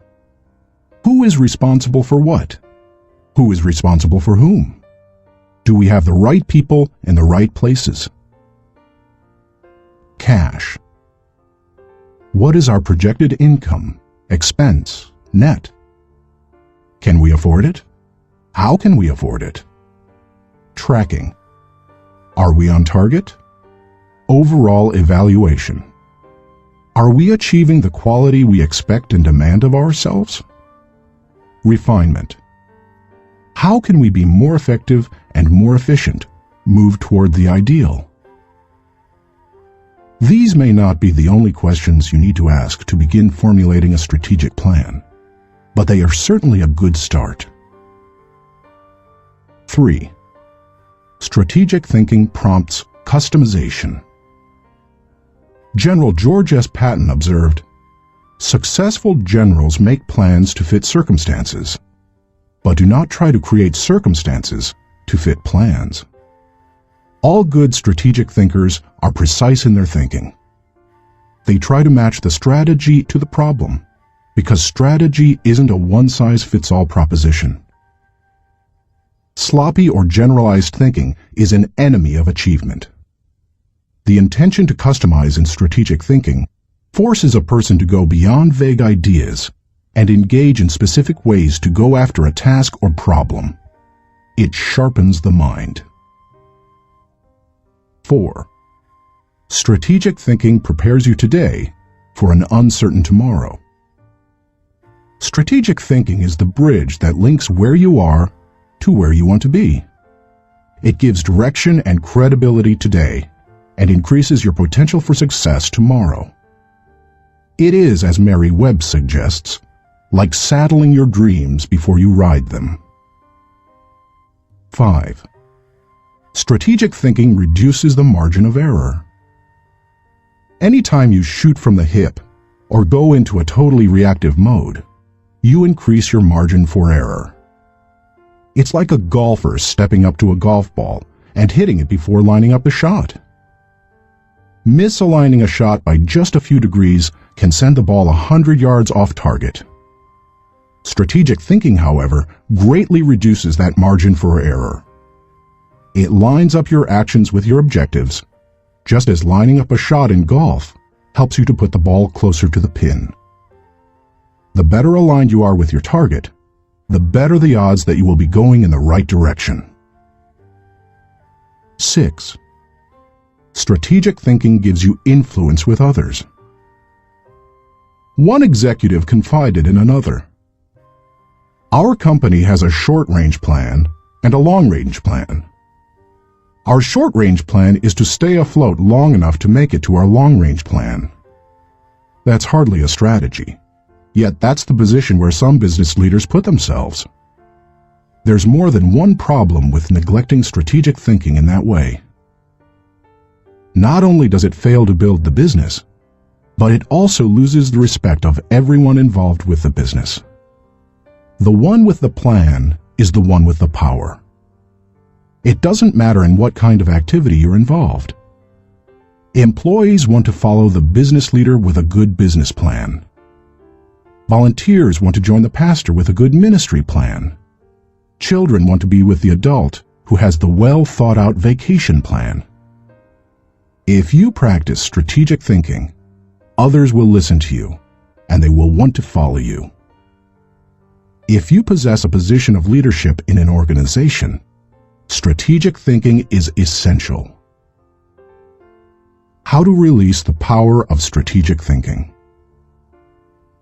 To become a better strategic thinker, able to formulate and implement plans that will achieve the desired objective, take the following guidelines to heart. 1. Break down the issue. The first step in strategic thinking is to break down an issue into smaller, more manageable parts so that you can focus on them more effectively. How you do it is not as important as just doing it. You might break an issue down by function. That's what automotive innovator Henry Ford did when he created the assembly line. And that's why he said, "Nothing is particularly hard if you divide it into small jobs." How you break down an issue is up to you, whether it's by function, timetable, responsibility, purpose, or some other method. The point is that you need to break it down. Only one person in a million can juggle the whole thing in his head and think strategically to create solid, viable plans. 2. Ask why before how. When most people begin using strategic thinking to solve a problem or plan a way to meet an objective, they often make the mistake of jumping the gun and trying immediately to figure out how to accomplish it. Instead of asking how, they should first ask why. If you jump right into problem-solving mode, how are you going to know all the issues? Eugene G. Grace says, "Thousands of engineers can design bridges, calculate strains and stresses, and draw up specifications for machines. But the great engineer is the man who can tell whether the bridge or the machine should be built at all, where it should be built, and when." Asking why helps you to think about all the reasons for decisions. It helps you to open your mind to possibilities and opportunities. The size of an opportunity often determines the level of resources and effort that you must invest. Big opportunities allow for big decisions. If you jump to how too quickly, you might miss that. 3. Identify the real issues and objectives. William Feather, author of The Business of Life, said, "Before it can be solved, a problem must be clearly defined. Too many people rush to solutions, and as a result, they end up solving the wrong problem. To avoid that, ask probing questions to expose the real issues. Challenge all of your assumptions. Collect information even after you think you've identified the issue. You may still have to act with incomplete data, but you don't want to jump to a conclusion before you gather enough information to begin identifying the real issue. Begin by asking, what else could be the real issue? You should also remove any personal agenda. More than almost anything else, that can cloud your judgment. Discovering your real situation and objectives is a major part of the battle. Once the real issues are identified, the solutions are often simple. 4. Review your resources. I already mentioned how important it is to be aware of your resources, but it bears repeating. A strategy that doesn't take into account resources is doomed to failure. Take an inventory. How much time do you have? How much money?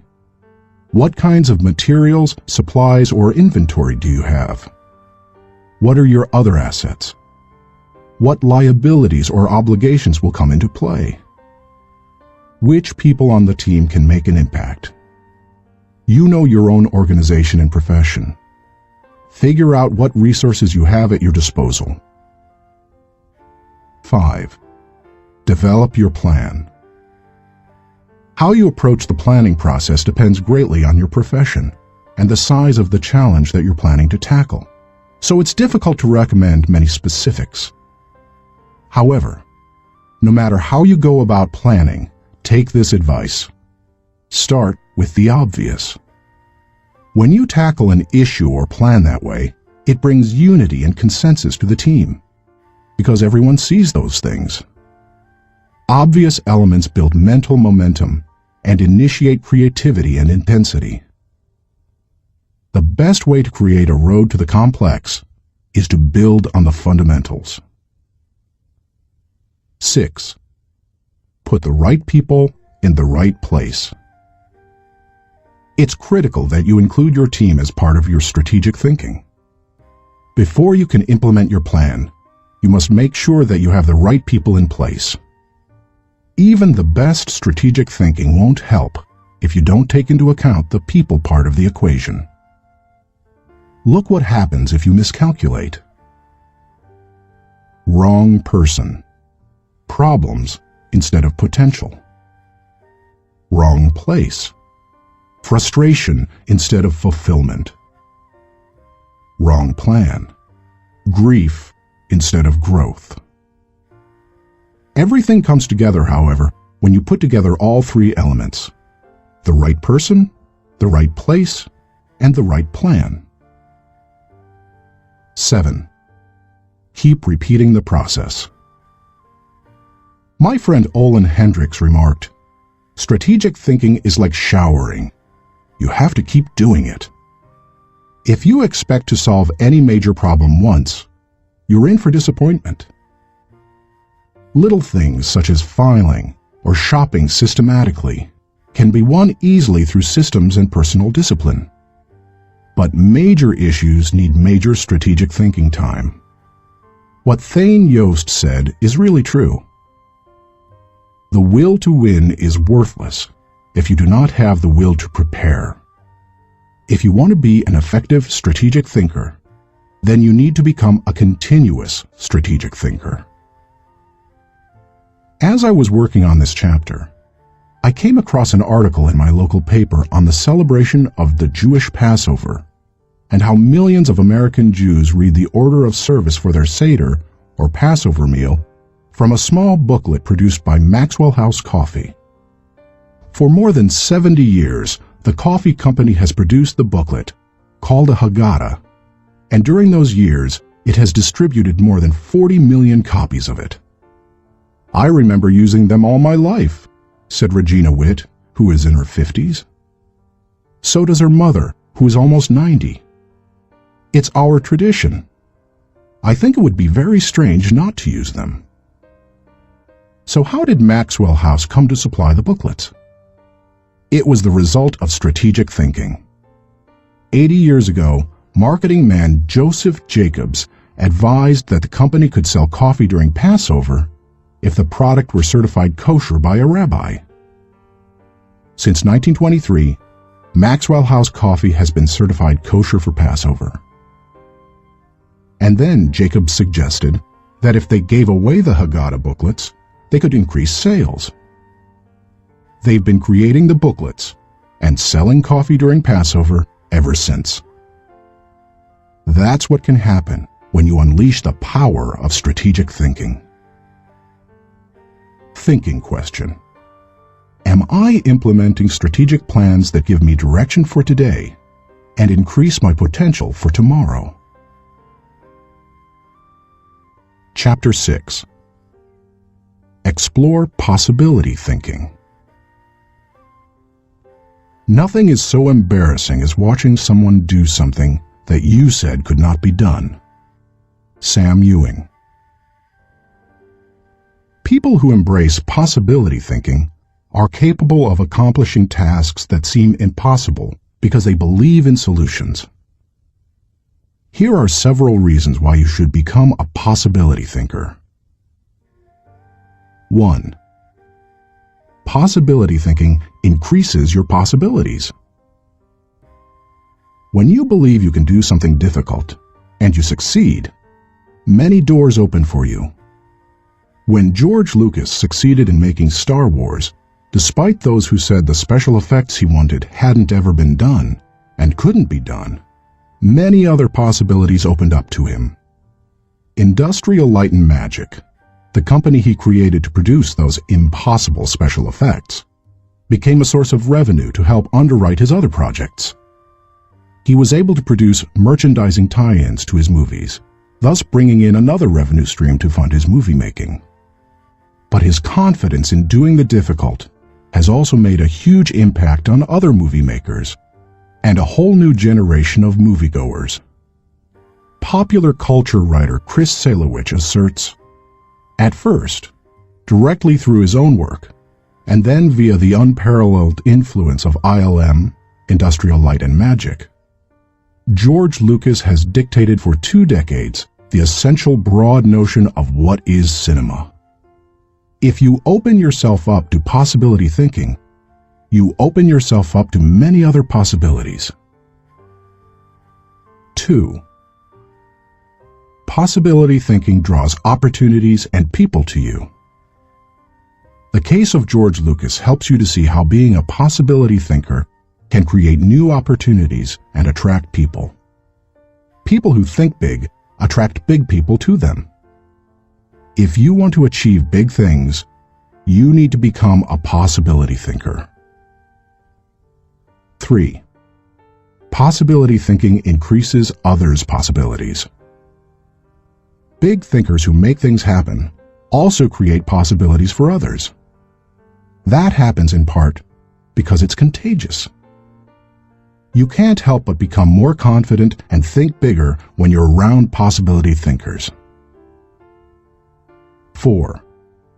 Possibility thinking allows you to dream big dreams.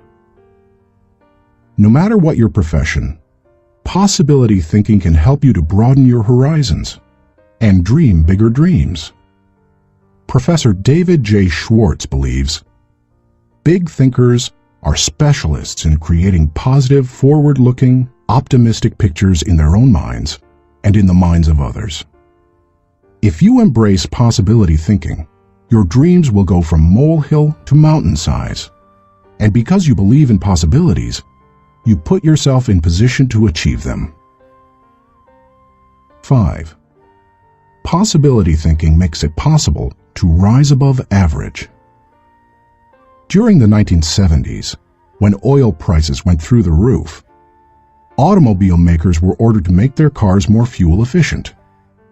One manufacturer asked a group of senior engineers to drastically reduce the weight of cars they were designing. They worked on the problem and searched for solutions, but they finally concluded that making lighter cars couldn't be done, would be too expensive, and would present too many safety concerns. They couldn't get out of the rut of their average thinking. What was the automaker's solution? They gave the problem to a group of less experienced engineers. The new group found ways to reduce the weight of the company's automobiles by hundreds of pounds.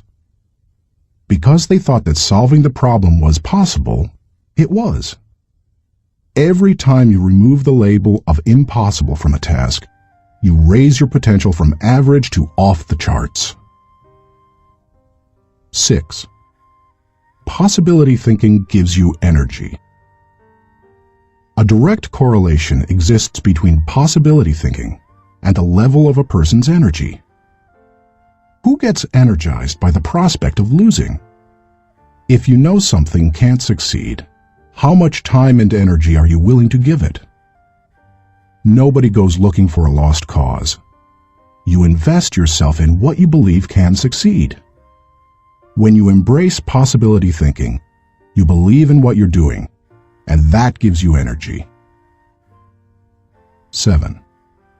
Possibility thinking keeps you from giving up. Above all, possibility thinkers believe they can succeed. Dennis Waitley, author of The Psychology of Winning, says, "The winners in life think constantly in terms of I can, I will, and I am. Losers, on the other hand, concentrate their waking thoughts on what they should have done or what they don't do. If you believe you can't do something, then it doesn't matter how hard you try, because you've already lost. If you believe you can do something, you have already won much of the battle." One of the people who showed himself to be a great possibility thinker in 2001 was New York Mayor Rudy Giuliani. In the hours following the World Trade Center tragedy, Giuliani not only led the city through the chaos of the disaster, but he instilled confidence in everyone he touched. Afterward, he gave some insight and perspective on his experience. I was so proud of the people I saw on the street. No chaos, but they were frightened and confused. And it seemed to me that they needed to hear from my heart where I thought we were going. I was trying to think, where can I go for some comparison to this? Some lessons about how to handle it. So I started thinking about Churchill. Started thinking that we're going to have to rebuild the spirit of the city. And what better example than Churchill and the people of London during the Blitz in 1940, who had to keep up their spirit during this sustained bombing. It was a comforting thought. 16 hours after the plane struck the buildings in New York City, when Giuliani finally returned at 2:30 a.m. to his apartment for a rest, instead of sleeping, he read the World War II chapters of Churchill, a biography by Roy Jenkins. He learned how Winston Churchill helped his people to see the possibilities and kept his people going. Inspired, Giuliani did the same for his own people 6 decades later. How to feel the energy of possibility thinking. If you are a naturally positive person who already embraces possibility thinking, then you're already tracking with me. However, some people, rather than being optimistic, are naturally negative or cynical. They believe that possibility thinkers are naive or foolish. If your thinking runs toward pessimism, let me ask you a question. How many highly successful people do you know who are continually negative? How many impossibility thinkers are you acquainted with who achieve big things? None. People with an "it can't be done" mindset have 2 choices. They can expect the worst and continually experience it, or they can change their thinking. That's what George Lucas did. Believe it or not, even though he is a possibility thinker, he is not a naturally positive person. He says, "I'm very cynical, and as a result, I think the defense I have against it is to be optimistic." In other words, he chooses to think positively. He sums it up this way. As corny as it sounds, the power of positive thinking goes a long way. So determination and positive thinking combined with talent, combined with knowing your craft, that may sound like a naive point of view, but at the same time, it's worked for me, and it's worked for all my friends. So I have come to believe it. If you want possibility thinking to work for you, then begin by following these suggestions. 1. Stop focusing on the impossibilities. The first step in becoming a possibility thinker is to stop yourself from searching for and dwelling on what's wrong with any given situation. Sports psychologist Bob Rotella recounts, "I tell people, if you don't want to get into positive thinking, that's okay. Just eliminate all the negative thoughts from your mind, and whatever's left will be fine." If possibility thinking is new to you, you're going to have to give yourself a lot of coaching to eliminate some of the negative self-talk you may hear in your head. When you automatically start listing all the things that can go wrong, or all the reasons something can't be done, stop yourself and say, "Don't go there." Then ask, "What's right about this?" That will help to get you started. And if negativity is a really big problem for you, and pessimistic things come out of your mouth before you've even thought them through, you may need to enlist the aid of a friend or family member to alert you every time you utter negative ideas. 2. Stay away from the experts. So-called experts do more to shoot down people's dreams than just about anybody else. Possibility thinkers are very reluctant to dismiss anything as impossible. Rocket pioneer Wernher von Braun said, "I have learned to use the word impossible with the greatest of caution." And Napoleon Bonaparte declared, "The word impossible is not in my dictionary." If you feel you must take the advice of an expert, however, then heed the words of John Andrew Holmes, who asserted, "Never tell a young person that something cannot be done." God may have been waiting centuries for somebody ignorant enough of the impossible to do that thing. If you want to achieve something, give yourself permission to believe it is possible, no matter what experts might say. 3. Look for possibilities in every situation. Becoming a possibility thinker is more than just refusing to let yourself be negative. It's something more. It's looking for positive possibilities despite the circumstances. I recently heard Don Soderquist, former president of Walmart, tell a wonderful story that illustrates how a person can find positive possibilities in any situation. Soderquist had gone with Sam Walton to Huntsville, Alabama, to open several new stores. While there, Walton suggested they visit the competition. Here's what Soderquist said happened. "We went into one store, and I have to tell you that it was the worst store I have ever seen in my life.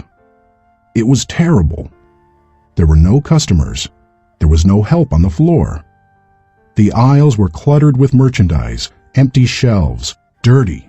It was absolutely terrible." He, Walton, walked one way, and I'd walked the other way, and we'd kind of meet out on the sidewalk. He said, "What'd you think, Don?" I said, "Sam, that is the absolutely worst store I've ever seen in my life. I mean, did you see the aisles?" He said, "Don, did you see the pantyhose rack?" I said, "No, I didn't, Sam. I must have gone on a different aisle than you. I didn't see that." He said, "That was the best pantyhose rack I've ever seen, Don." And he said, "I pulled the fixture out, and on the back was the name of the manufacturer. When we get back, I want you to call that manufacturer and have him come in and visit with our fixture people. I want to put that rack in our stores. It's absolutely the best I've ever seen." And he said next, "Did you see the ethnic cosmetics?" I said, "Sam, that must have been right next to the pantyhose rack, because I absolutely missed that." He said, "Don, do you realize that in our stores we have 4 feet of ethnic cosmetics? These people had 12 feet of it. We are absolutely missing the boat. I wrote down the distributor of some of those products. When we get back, I want you to get a hold of our cosmetic buyer and get these people in. We absolutely need to expand our ethnic cosmetics." Now, Sam Walton didn't hit me on the head and say, "Don, now what lesson did you learn from this?" He had already hit me on the head by looking for the good, looking how to improve, striving for excellence. It's so easy to go and look at what other people do badly. But one of the leadership characteristics of vision that he showed me, and I'll never forget it, is look for the good in what other people are doing and apply it. It doesn't take a genius IQ or 20 years of experience to find the possibility in every situation. All it takes is the right attitude, and anybody can cultivate that. 4. Dream one size bigger. One of the best ways to cultivate a possibility mindset is to prompt yourself to dream one size bigger than you normally do. Let's face it, most people dream too small. They don't think big enough. Henry Curtis advises, "Make your plans as fantastic as you like, because 25 years from now, they will seem mediocre. Make your plans 10 times as great as you first planned, and 25 years from now, you will wonder why you did not make them 50 times as great." If you push yourself to dream more expansively, to imagine your organization one size bigger, to make your goals at least a step beyond what makes you comfortable, you will be forced to grow. And it will set you up to believe in greater possibilities. 5. Question the status quo. Most people want their lives to keep improving, yet they value peace and stability at the same time. People often forget that you can't improve and still stay the same. Growth means change. Change requires challenging the status quo. If you want greater possibilities, you can't settle for what you have now. When you become a possibility thinker, you will face many people who will want you to give up your dreams and embrace the status quo. Achievers refuse to accept the status quo. As you begin to explore greater possibilities for yourself, your organization, or your family, and others challenge you for it, take comfort in knowing that right now as you read this, other possibility thinkers across the country and around the world are thinking about curing cancer, developing new energy sources, feeding hungry people, and improving quality of life. They are challenging the status quo against the odds, and you should too. 6. Find inspiration from great achievers. You can learn a lot about possibility thinking by studying great achievers. I mentioned George Lucas in this chapter. Perhaps he doesn't appeal to you, or you don't like the movie industry. Personally, I'm not a big science fiction fan, but I admire Lucas as a thinker, creative visionary, and business person. Find some achievers you admire and study them. Look for people with the attitude of Robert F. Kennedy, who popularized George Bernard Shaw's stirring statement.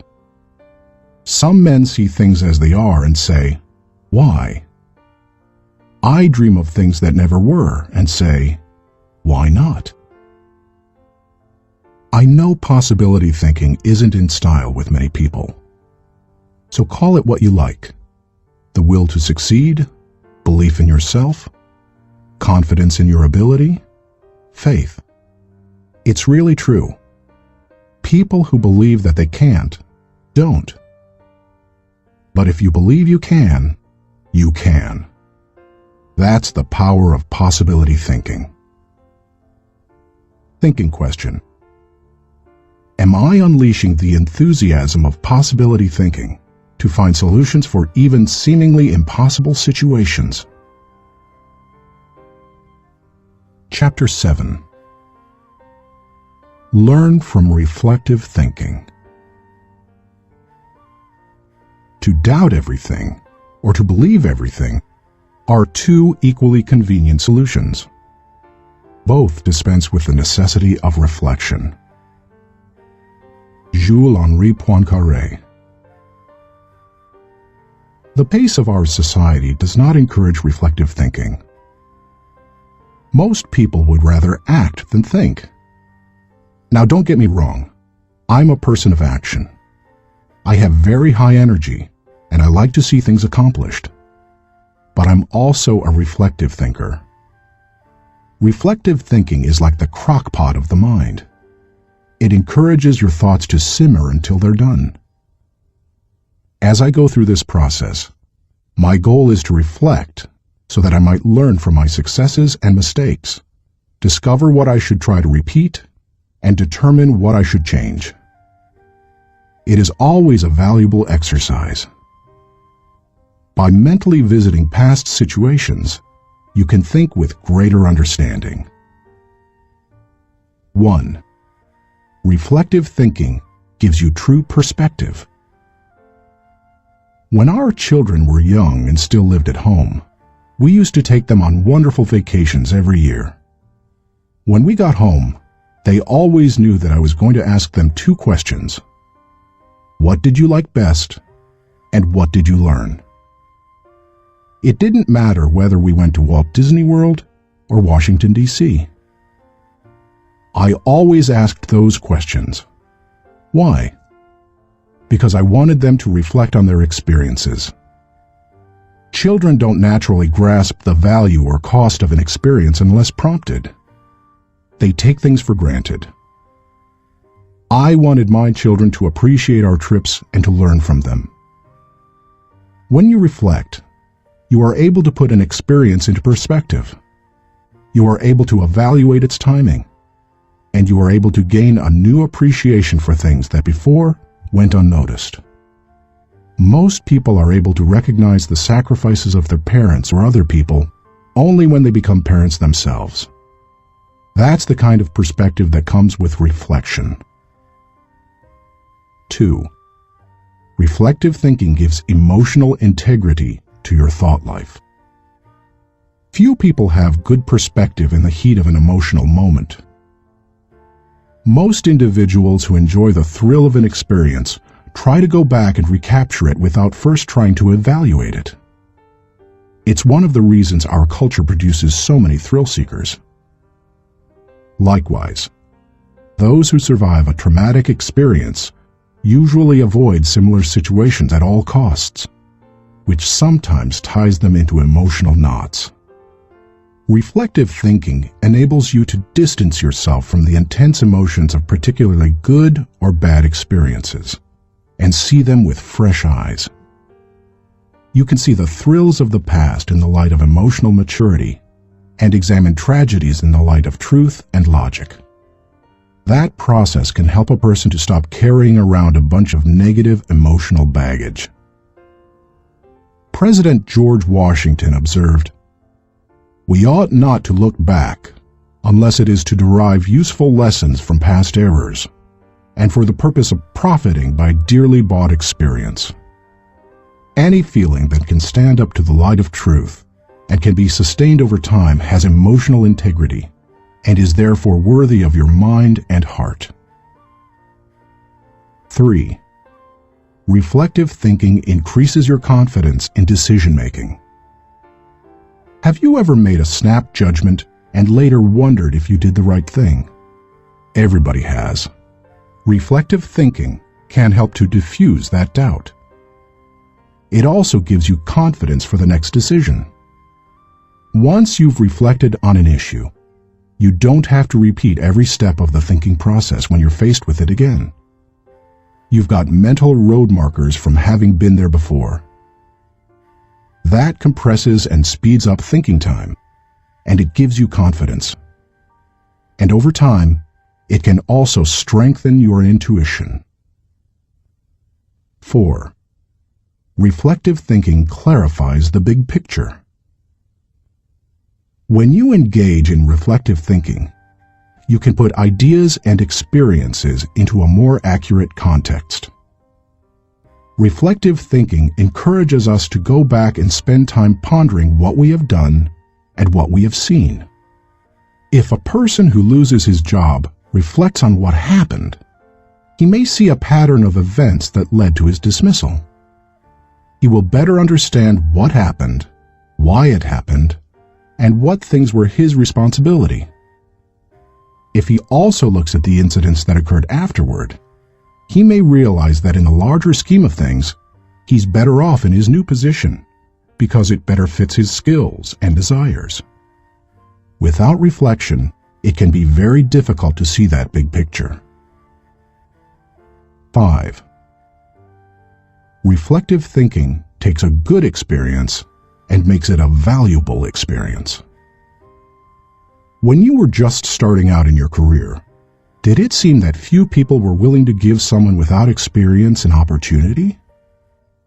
At the same time, could you see people who had been on their jobs 20 years who yet did their work poorly? If so, that probably frustrated you. Playwright William Shakespeare wrote, "Experience is a jewel, and it had need be so, for it is often purchased at an infinite rate." Yet experience alone does not add value to a life.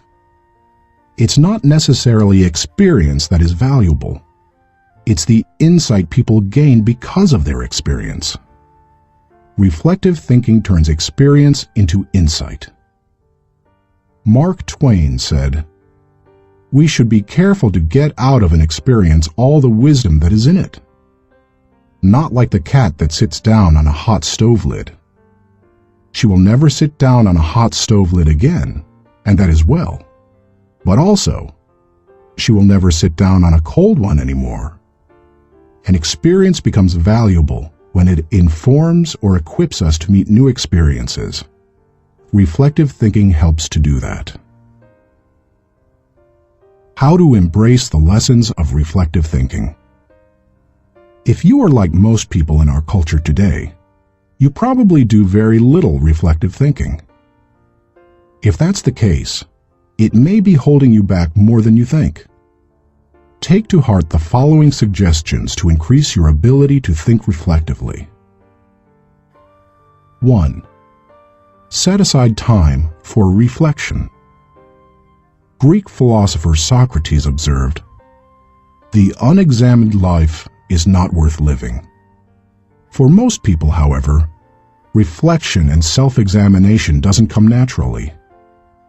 It can be a fairly uncomfortable activity for a variety of reasons. They have a hard time staying focused. They find the process dull, or they don't like spending a lot of time thinking about emotionally difficult issues. But if you don't carve out the time for it, you are unlikely to do any reflective thinking. 2. Remove yourself from distractions. As much as any other kind of thinking, reflection requires solitude. Distraction and reflection simply don't mix. It's not the kind of thing you can do well near a television, in a cubicle, while the phone is ringing, or with children in the same room. One of the reasons I've been able to accomplish much and keep growing personally is that I've not only set aside time to reflect, but I've separated myself from distractions for short blocks of time. 30 minutes in the spa, an hour outside on a rock in my backyard, or a few hours in a comfortable chair in my office. The place doesn't matter, as long as you remove yourself from distractions and interruptions. 3. Regularly review your calendar or journal. Most people use their calendar as a planning tool, which it is. But few people use it as a reflective thinking tool. What could be better, however, for helping you to review where you have been and what you have done, except maybe a journal? I'm not a journaler in the regular sense. I don't use writing to figure out what I'm thinking and feeling. Instead, I figure out what I'm thinking and feeling, and then I write down significant thoughts and action points. I file the thoughts so that I can quickly put my hands on them again. I immediately execute the action points or delegate them to someone else. Calendars and journals remind you of how you've spent your time, show you whether your activities match your priorities, and help you see whether you are making progress. They also offer you an opportunity to recall activities that you might not have had the time to reflect on previously. Some of the most valuable thoughts you've ever had may have been lost because you didn't give yourself the reflection time you needed. 4. Ask the right questions. The value you receive from reflecting will depend on the kinds of questions you ask yourself. The better the questions, the more gold you will mine from your thinking. When I reflect, I think in terms of my values, relationships, and experiences. Here are some sample questions. Personal growth. What have I learned today that will help me grow? How can I apply it to my life? When should I apply it? Adding value. To whom did I add value today? How do I know I added value to that person? Can I follow up and compound the positive benefit he or she received? Leadership. Did I lead by example today? Did I lift my people and organization to a higher level? What did I do, and how did I do it? Personal faith. Did I represent God well today? Did I practice the golden rule? Have I walked the second mile with someone? Marriage and family. Did I communicate love to my family today? How did I show that love? Did they feel it? Did they return it? Inner circle. Have I spent enough time with my key players? What can I do to help them be more successful? In what areas can I mentor them? Discoveries. What did I encounter today to which I need to give more thinking time? Are there lessons to be learned? Are there things to be done? How you organize your reflection time is up to you.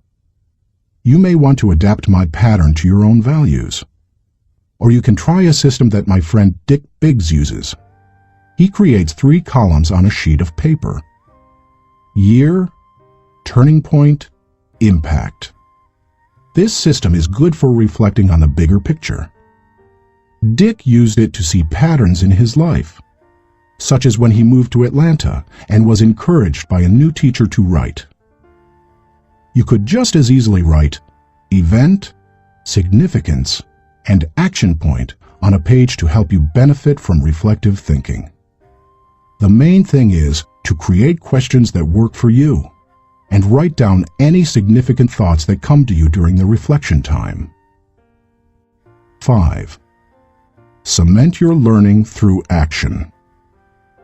Writing down the good thoughts that come out of your reflective thinking has value, but nothing helps you to grow like putting your thoughts into action. To do that, you must be intentional. When you read a good book, for example, there are always good thoughts, quotes, or lessons that you can take away from it and use yourself. I always mark the takeaways in a book and then reread them when I'm done with the book. When I listen to a message, I record the takeaways so that I can file them for future use. When I go to a seminar, I take good notes, and I use a system of symbols to cue me to do certain things. An arrow pointing to the right means to look at this material again. An asterisk next to the marked section means to file it according to the subject noted. An open bracket means that I want to use what's marked in a lecture or book. An arrow pointing up means this idea will take off if I work at it. When most people go to a conference or seminar, they enjoy the experience, listen to the speakers, and sometimes even take notes. But nothing happens after they go home. They like many of the concepts they hear, but when they close their notebooks, they don't think about them again. When that happens, they receive little more than a temporary surge of motivation. When you go to a conference, revisit what you heard, reflect on it, and then put it into action, it can change your life. Ultimately, reflective thinking has 3 main values. It gives me perspective within context. It allows me to continually connect with my journey, and it provides counsel and direction concerning my future. It is an invaluable tool to my personal growth. Few things in life can help me learn and improve the way reflective thinking can. Thinking question. Am I regularly revisiting the past to gain a true perspective and think with understanding? Chapter 8. Question popular thinking. I'm not an answering machine. I'm a questioning machine. If we have all the answers, how come we're in such a mess? Douglas Cardinal. Economist John Maynard Keynes, whose ideas profoundly influenced economic theory and practices in the 20th century, asserted, "The difficulty lies not so much in developing new ideas as in escaping from the old ones." Going against popular thinking can be difficult, whether you're a business person bucking company tradition, a pastor introducing new types of music to his church, a new mother rejecting old wives' tales handed down from her parents, or a teenager ignoring currently popular styles. Many of the ideas in this book go against popular thinking. If you value popularity over good thinking, then you will severely limit your potential to learn the types of thinking encouraged by this book. Popular thinking is too average to understand the value of good thinking, too inflexible to realize the impact of changed thinking, too lazy to master the process of intentional thinking, too small to see the wisdom of big-picture thinking, too satisfied to unleash the potential of focused thinking, too traditional to discover the joy of creative thinking, too naive to recognize the importance of realistic thinking, too undisciplined to release the power of strategic thinking, too limiting to feel the energy of possibility thinking, too trendy to embrace the lessons of reflective thinking, too shallow to question the acceptance of popular thinking, too proud to encourage the participation of shared thinking, too self-absorbed to experience the satisfaction of unselfish thinking, and too uncommitted to enjoy the return of bottom-line thinking. If you want to become a good thinker, then start preparing yourself for the possibility of becoming unpopular. Why you should question the acceptance of popular thinking. I've given you some broad reasons for questioning the acceptance of popular thinking. Now, allow me to be more specific. 1. Popular thinking sometimes means not thinking. My friend Kevin Myers sums up the idea of popular thinking by saying, "The problem with popular thinking is that it doesn't require you to think at all. Good thinking is hard work. If it were easy, everybody would be a good thinker. Unfortunately, many people try to live life the easy way. They don't want to do the hard work of thinking or pay the price of success. It's easier to do what other people do and hope that they thought it out." Look at the stock market recommendations of some experts. By the time they publish their picks, most are following a trend, not creating one or even riding its crest. The people who are going to make money on the stocks they recommend have already done so by the time the general public hears about it. When people blindly follow a trend, they're not doing their own thinking. 2. Popular thinking offers false hope. Benno Muller-Hill, a professor in the University of Cologne Genetics Department, tells how one morning in high school he stood last in a line of 40 students in the schoolyard. His physics teacher had set up a telescope so that his students could view a planet and its moons. The first student stepped up to the telescope. He looked through it, but when the teacher asked if he could see anything, the boy said no. His nearsightedness hampered his view. The teacher showed him how to adjust the focus, and the boy finally said he could see the planet and moons. One by one, the students stepped up to the telescope and saw what they were supposed to see. Finally, the second-to-last student looked into the telescope and announced that he could not see anything. "You idiot," shouted the teacher. "You have to adjust the lenses." The student tried, but he finally said, "I still can't see anything. It is all black." The teacher, disgusted, looked through the telescope himself, and then looked up with a strange expression. The lens cap still covered the telescope. None of the students had been able to see anything. Many people look for safety and security in popular thinking. They figure that if a lot of people are doing something, then it must be right. It must be a good idea.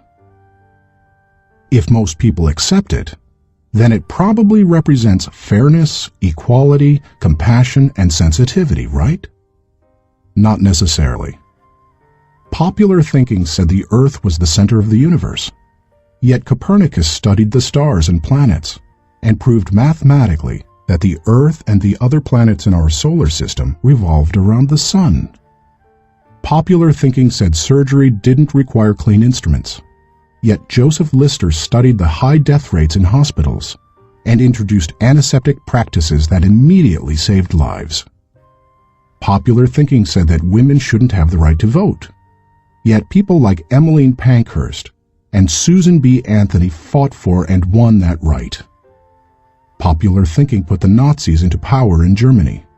Yet Hitler's regime murdered millions and nearly destroyed Europe. We must always remember there is a huge difference between acceptance and intelligence. People may say that there's safety in numbers, but that's not always true. Sometimes it's painfully obvious that popular thinking isn't good and right. Other times, it's less evident. For example, consider the staggering number of people in the United States who have run up large amounts of debt on their credit cards. Anyone who is financially astute will tell you that's a bad idea.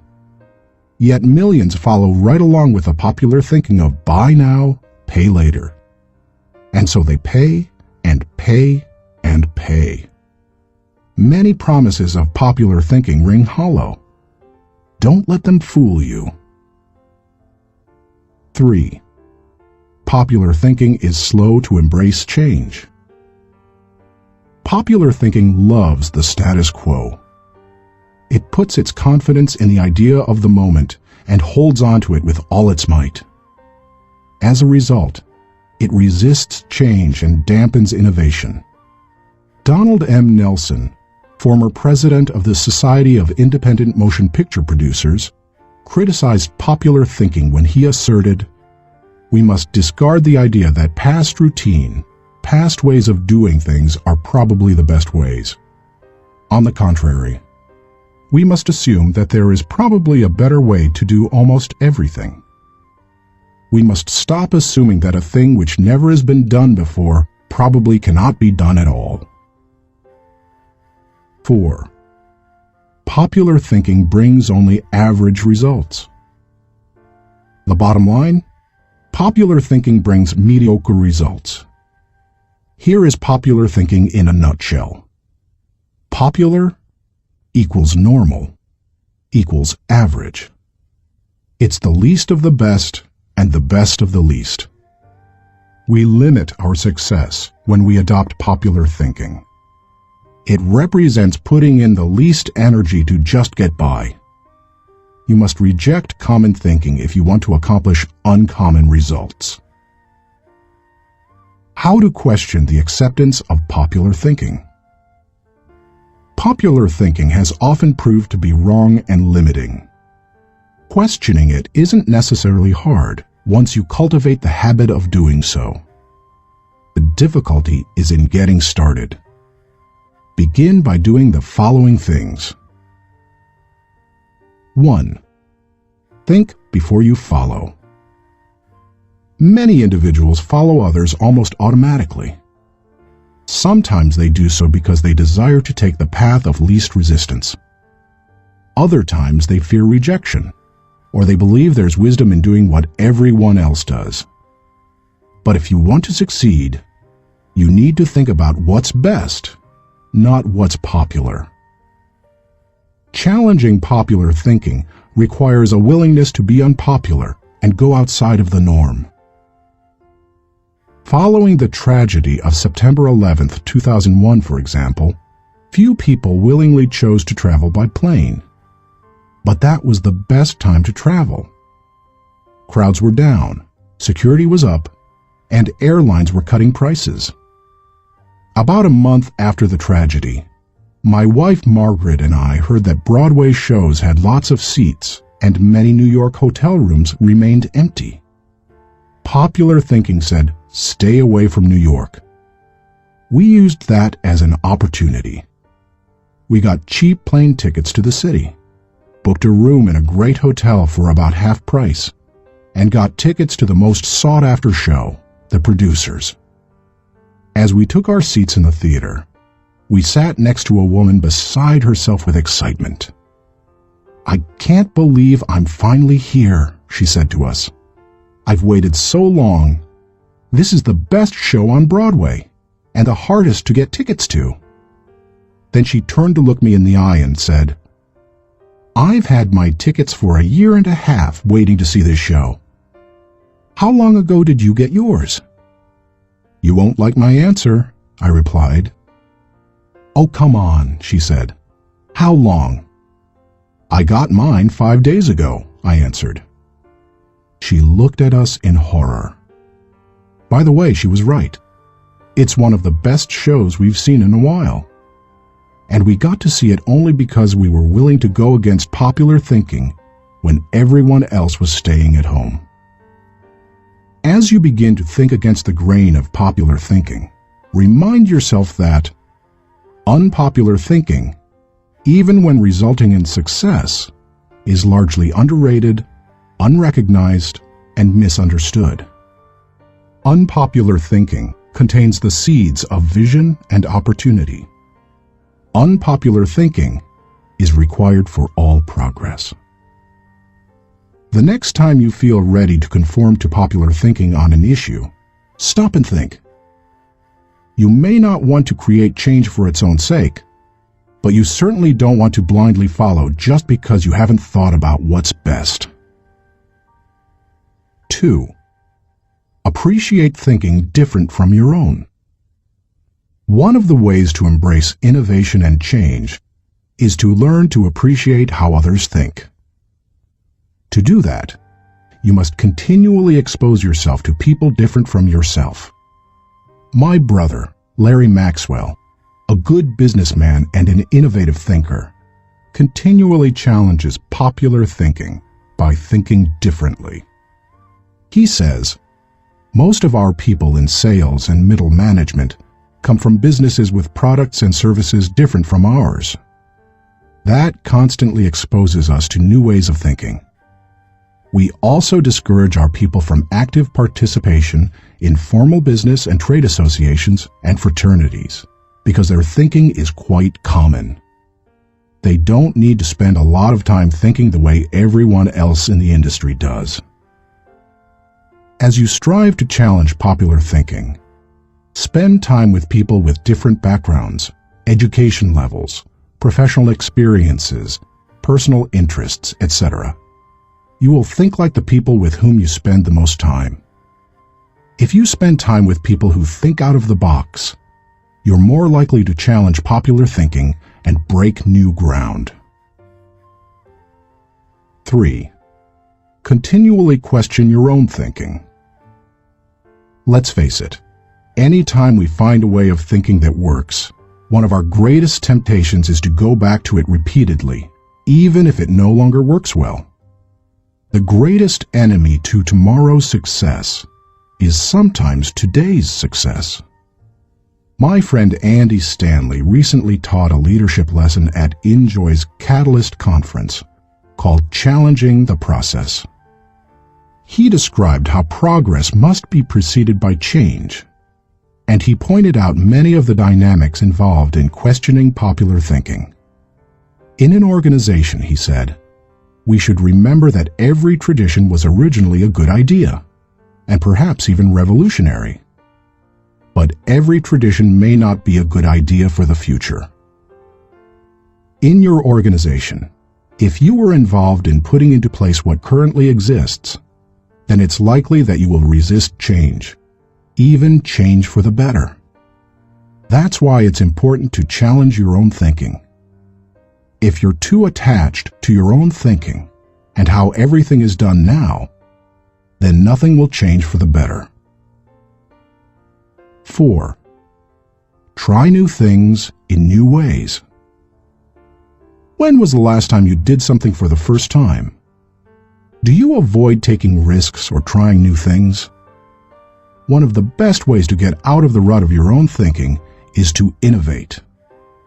You can do that in little everyday ways. Drive to work a different way from normal. Order an unfamiliar dish at your favorite restaurant. Ask a different colleague to help you with a familiar project. Take yourself off of autopilot. Unpopular thinking asks questions and seeks options. In 1997, my 3 companies moved to Atlanta, Georgia. It's a great city, but traffic at peak times can get crazy. Immediately after moving here, I began looking for and testing alternative routes to desired destinations so that I would not be caught in traffic. From my house to the airport, for example, I have discovered and used 9 routes within 8 miles and 12 minutes from one another. Often I am amazed to see people sitting on the freeway when they could be moving forward on an alternative route. What is the problem? Too many people have not tried new things in new ways. It is true. Most people are more satisfied with old problems than committed to finding new solutions. How you go about doing new things in new ways is not as important as making sure you do it.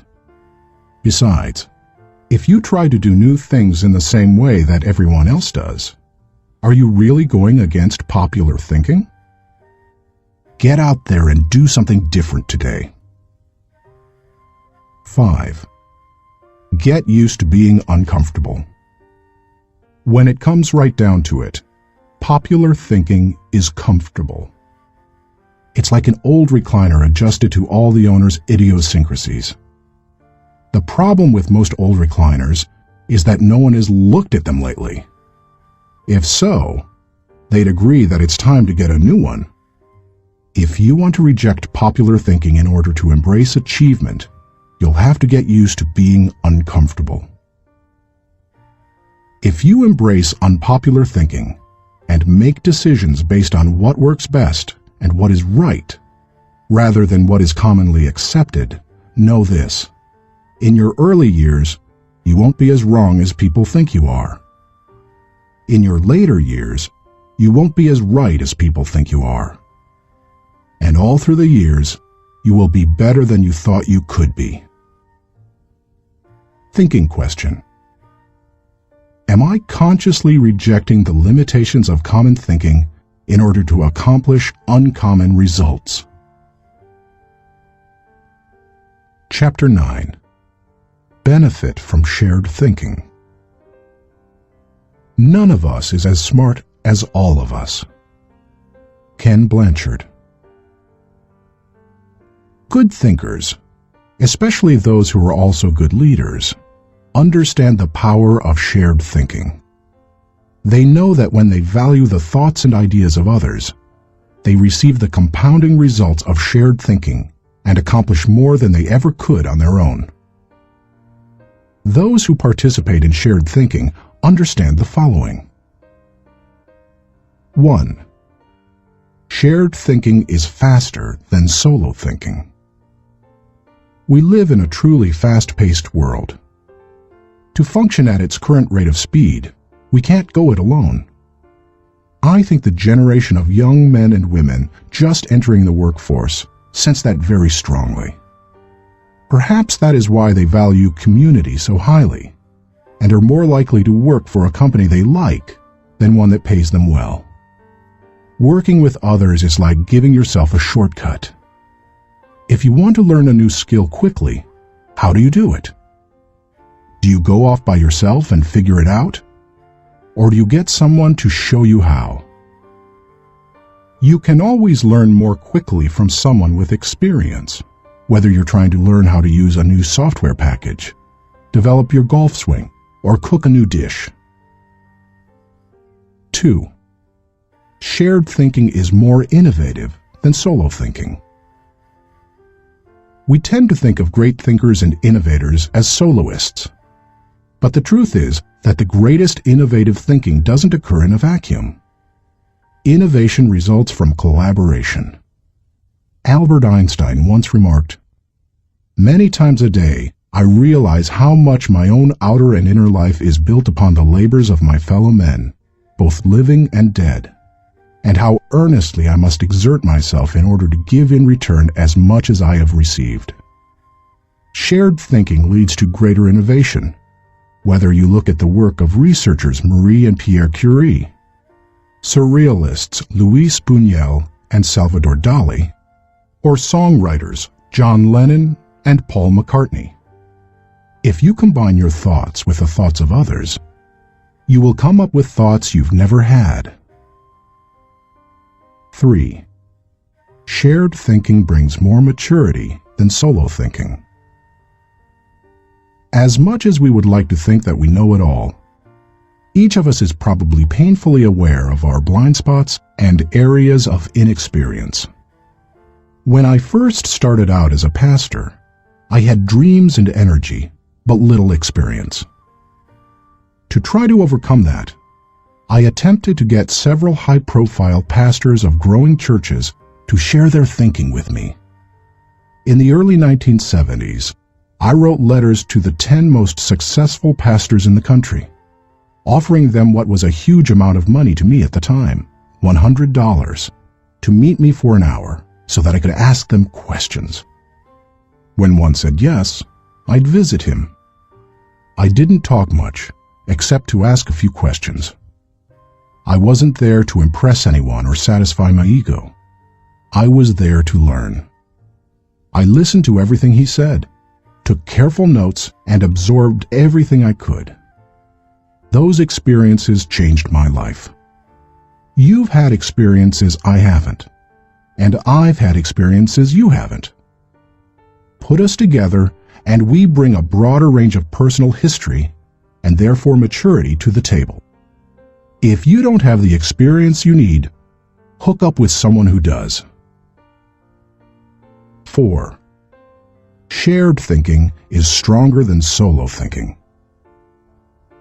Philosopher-poet Johann Wolfgang von Goethe said, "To accept good advice is but to increase one's own ability.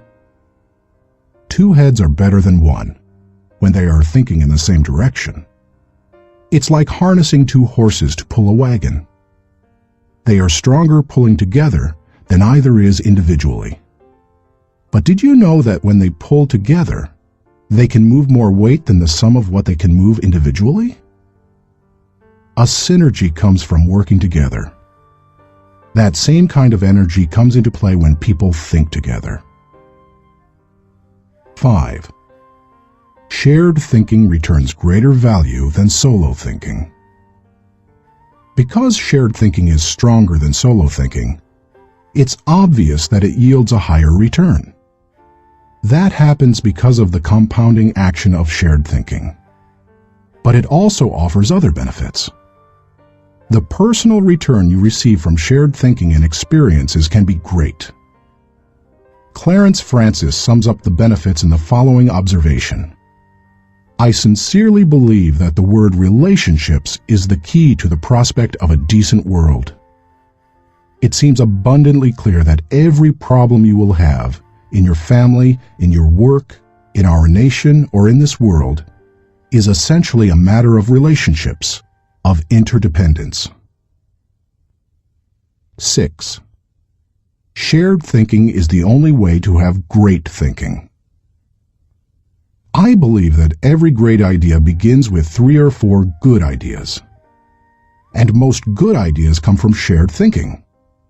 Playwright Ben Jonson said, "He that is taught only by himself has a fool for a master." When I was in school, teachers put the emphasis on being right and on doing better than the other students, rarely on working together to come up with good answers. Yet all the answers improve when they make the best use of everyone's thinking. If we each have 1 thought, and together we have 2 thoughts, then we always have the potential for a great thought.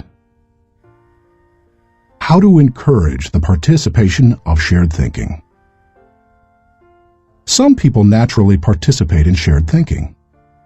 Anytime they see a problem, they think, "Who do I know who can help with this?" Leaders tend to be that way. So do extroverts. However, you don't have to be either of those to benefit from shared thinking. Use the following steps to help you improve your ability to harness shared thinking. 1. Value the ideas of others. First, believe that the ideas of other people have value. If you don't, your hands will be tied. How do you know if you truly want input from others?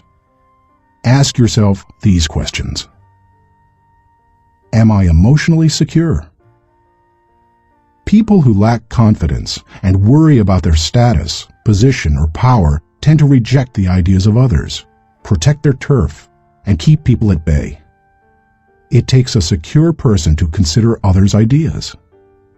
Years ago, an emotionally insecure person took a key position on my board of directors.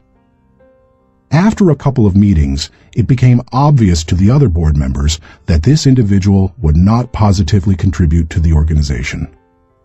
I asked a seasoned leader on the board, "Why does this person always do and say things that hinder our progress?" I'll never forget his reply. Hurting people hurt people. Do I place value on people? You won't value the ideas of a person if you don't value and respect the person himself or herself. Have you ever considered your conduct around people you value versus those you don't? Look at the differences. If I value people, I want to spend time with them. If I don't value people, I don't want to be around them. If I value people, I listen to them. If I don't value people, I neglect to listen. If I value people, I want to help them. If I don't value people, I don't offer them help. If I value people, I am influenced by them. If I don't value people, I ignore them. If I value people, I respect them. If I don't value people, I am indifferent. Do I value the interactive process? A wonderful synergy often occurs as the result of shared thinking. It can take you places you've never been. Publisher Malcolm Forbes asserted, "Listening to advice often accomplishes far more than heeding it." I must say, I didn't always value shared thinking. For many years, I tended to withdraw when I wanted to develop ideas. Only reluctantly did I work on ideas with others. When a colleague challenged me on this, I started to analyze my hesitancy. I realized that it went back to my college experience. Some days in the classroom, I could tell that a teacher was unprepared to lecture, and instead spent the class time asking us to give our uninformed opinions on a subject. Most of the time, the opinions seemed no better than mine. I had come to class so that the professor could teach me. I realized that the process of shared ideas wasn't the problem. It was who was doing the talking. Shared thinking is only as good as the people doing the sharing. Since learning that lesson, I have embraced the interactive process, and now I believe it is one of my strengths. Still, I always think about whom I bring around the table for a shared thinking session. I'll tell you my guidelines for whom I invite later in this chapter. You must open yourself up to the idea of sharing ideas before you will engage in the process of shared thinking. 2. Move from competition to cooperation. Jeffrey J. Fox, author of How to Become CEO, says, "Always be on the lookout for ideas. Be completely indiscriminate as to the source. Get ideas from customers, children, competitors, other industries, or cab drivers. It doesn't matter who thought of an idea." A person who values cooperation desires to complete the ideas of others, not compete with them. If someone asks you to share ideas, focus on helping the team, not getting ahead personally. And if you are the one who brings people together to share their thoughts, praise the idea more than the source of the idea. If the best idea always wins, rather than the person who offered it, then all will share their thoughts with greater enthusiasm. 3. Have an agenda when you meet. I enjoy spending time with certain people. whether we discuss ideas or not. My wife Margaret, my children, my grandchildren, my parents. Though we often do discuss ideas, it doesn't bother me if we don't. We are family. When I spend time with nearly anyone else in my life, however, I have an agenda. I know what I want to accomplish. The more I respect the wisdom of the person, the more I listen. For example, when I meet with someone I'm mentoring, I let the person ask the questions, but I expect to do most of the talking. When I meet with someone who mentors me, like Bill Bright, I mostly keep my mouth shut. In other relationships, the give and take is more even. But no matter with whom I meet, I have a reason for getting together, and I have an expectation for what I'll give to it and get from it. That's true whether it's for business or pleasure. 4. Get the right people around the table. To get anything of value out of shared thinking, you need to have people around the table who bring something to the table. As you prepare to ask people to participate in shared thinking, use the following criteria for the selection process. Choose people whose greatest desire is the success of the ideas. People who can add value to another's thoughts. People who can emotionally handle quick changes in the conversation. People who appreciate the strengths of others in areas where they are weak. People who understand their place of value at the table. People who place what is best for the team before themselves. People who can bring out the best thinking in the people around them. People who possess maturity, experience, and success in the issue under discussion. People who will take ownership and responsibility for decisions. People who will leave the table with a we attitude, not a me attitude. Too often we choose our brainstorming partners based on feelings of friendship or circumstances or convenience. But that doesn't help us to discover and create the ideas of the highest order. Who we invite to the table makes all the difference. 5. Compensate good thinkers and collaborators well. Successful organizations practice shared thinking.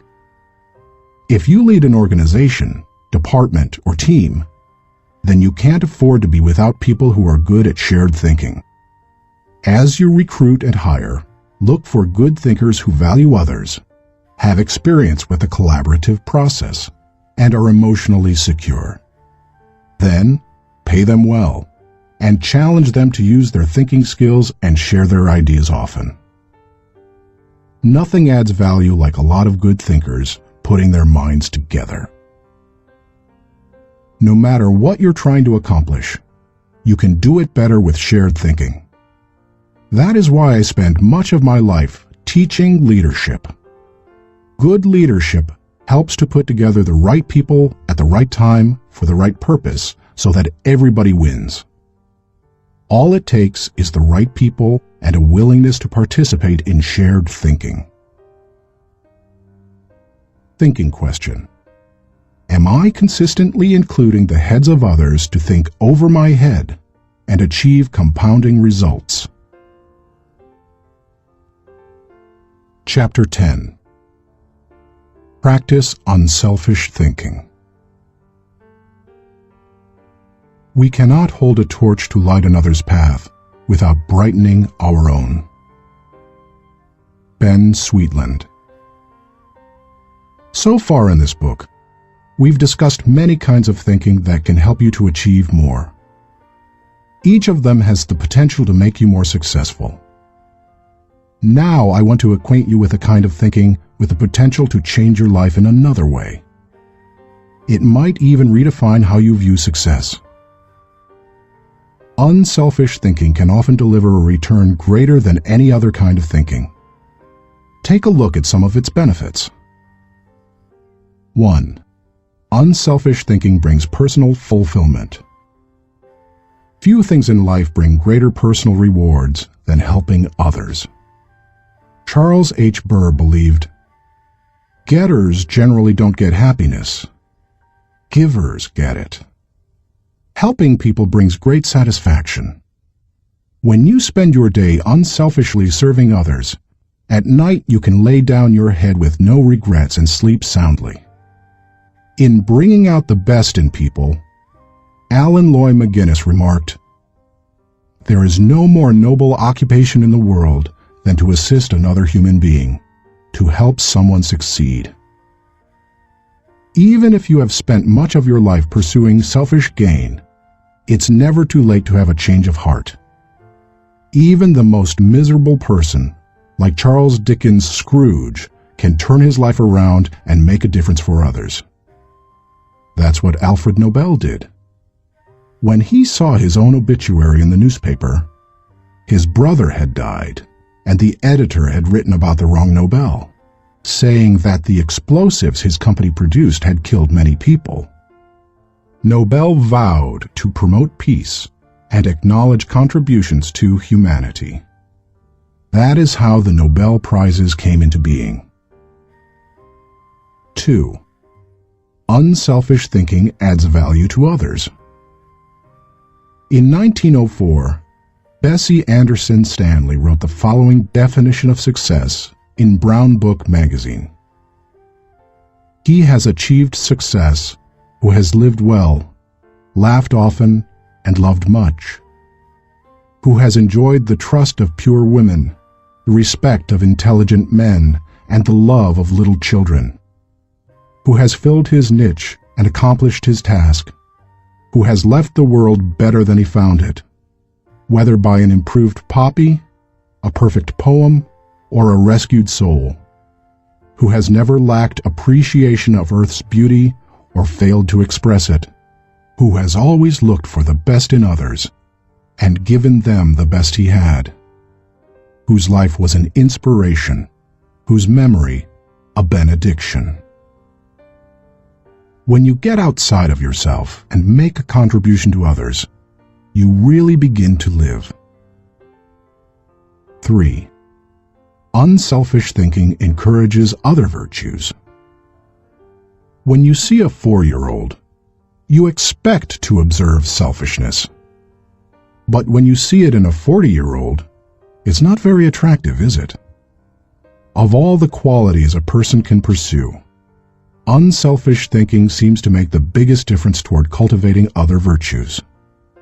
I think that's because the ability to give unselfishly is so difficult. It goes against the grain of human nature. But if you can learn to think unselfishly and become a giver, then it becomes easier to develop many other virtues: gratitude, love, respect, patience, discipline, etc. 4. Unselfish thinking increases quality of life. The spirit of generosity created by unselfish thinking gives people an appreciation for life and an understanding of its higher values. Seeing those in need and giving to meet that need puts a lot of things into perspective. It increases the quality of life of the giver and the receiver. That's why I believe that there is no life as empty as the self-centered life. There is no life as centered as the self-empty life. If you want to improve your world, then focus your attention on helping others. 5. Unselfish thinking makes you part of something greater than yourself. Merck & Company, the global pharmaceutical corporation, has always seen itself as doing more than just producing products and making a profit. It desires to serve humanity. In the mid-1980s, the company developed a drug to cure river blindness, a disease that infects and causes blindness in millions of people, particularly in developing countries. While it was a good product, potential customers couldn't afford to buy it. So what did Merck do? It developed the drug anyway, and in 1987 announced that it would give the medicine free to anyone who needed it. As of 1998, the company had given more than 250 million tablets away. George W. Merck says, "We try never to forget that medicine is for the people. It is not for the prophets. The prophets follow, and if we have remembered that, they have never failed to appear." The lesson to be learned? Simple. Instead of trying to be great, be part of something greater than yourself. 6. Unselfish thinking creates a legacy. Jack Balasek, President and Chief Operating Officer of True North Communications, says, "Learn, earn, return. These are the 3 phases of life. The first third should be devoted to education. The second third to building a career and making a living. And the last third to giving back to others, returning something in gratitude. Each state seems to be a preparation for the next one. If you are successful, it becomes possible for you to leave an inheritance for others. But if you desire to do more, to create a legacy, then you need to leave that in others. When you think unselfishly and invest in others, you gain the opportunity to create a legacy that will outlive you. How to experience the satisfaction of unselfish thinking. I think most people recognize the value of unselfish thinking, and most would even agree that it's an ability they would like to develop. Many people, however, are at a loss concerning how to change their thinking. To begin cultivating the ability to think unselfishly, I recommend that you do the following. 1. Put others first. The process begins with realizing that everything is not about you. That requires humility and a shift in focus. In The Power of Ethical Management, Ken Blanchard and Norman Vincent Peale wrote, "People with humility don't think less of themselves, they just think of themselves less." If you want to become less selfish in your thinking, then you need to stop thinking about your wants and begin focusing on others' needs. Paul the Apostle exhorted, "Do nothing out of selfish ambition or vain conceit, but in humility consider others better than yourselves." Each of you should look not only to your own interests, but also to the interests of others. Make a mental and emotional commitment to look out for the interests of others. 2. Expose yourself to situations where people have needs. It's one thing to believe you are willing to give unselfishly. It's another to actually do it. To make the transition, you need to put yourself in a position where you can see people's needs and do something about it. The kind of giving you do isn't important at first. You can serve at your church, make donations to a food bank, volunteer professional services, or give to a charitable organization. The point is to learn how to give and to cultivate the habit of thinking like a giver. 3. Give quietly or anonymously. Once you have learned to give of yourself, then the next step is to learn to give when you cannot receive anything in return. It's almost always easier to give when you receive recognition for it than it is when no one is likely to know about it. The people who give in order to receive a lot of fanfare, however, have already received any reward they will get. There are spiritual, mental, and emotional benefits that come only to those who give anonymously. If you've never done it before, try it. 4. Invest in people intentionally. The highest level of unselfish thinking comes when you give of yourself to another person for that person's personal development or well-being. If you're married or a parent, you know this from personal experience. What does your spouse value most highly? Money in the bank or your time freely given? What would small children really rather have from you?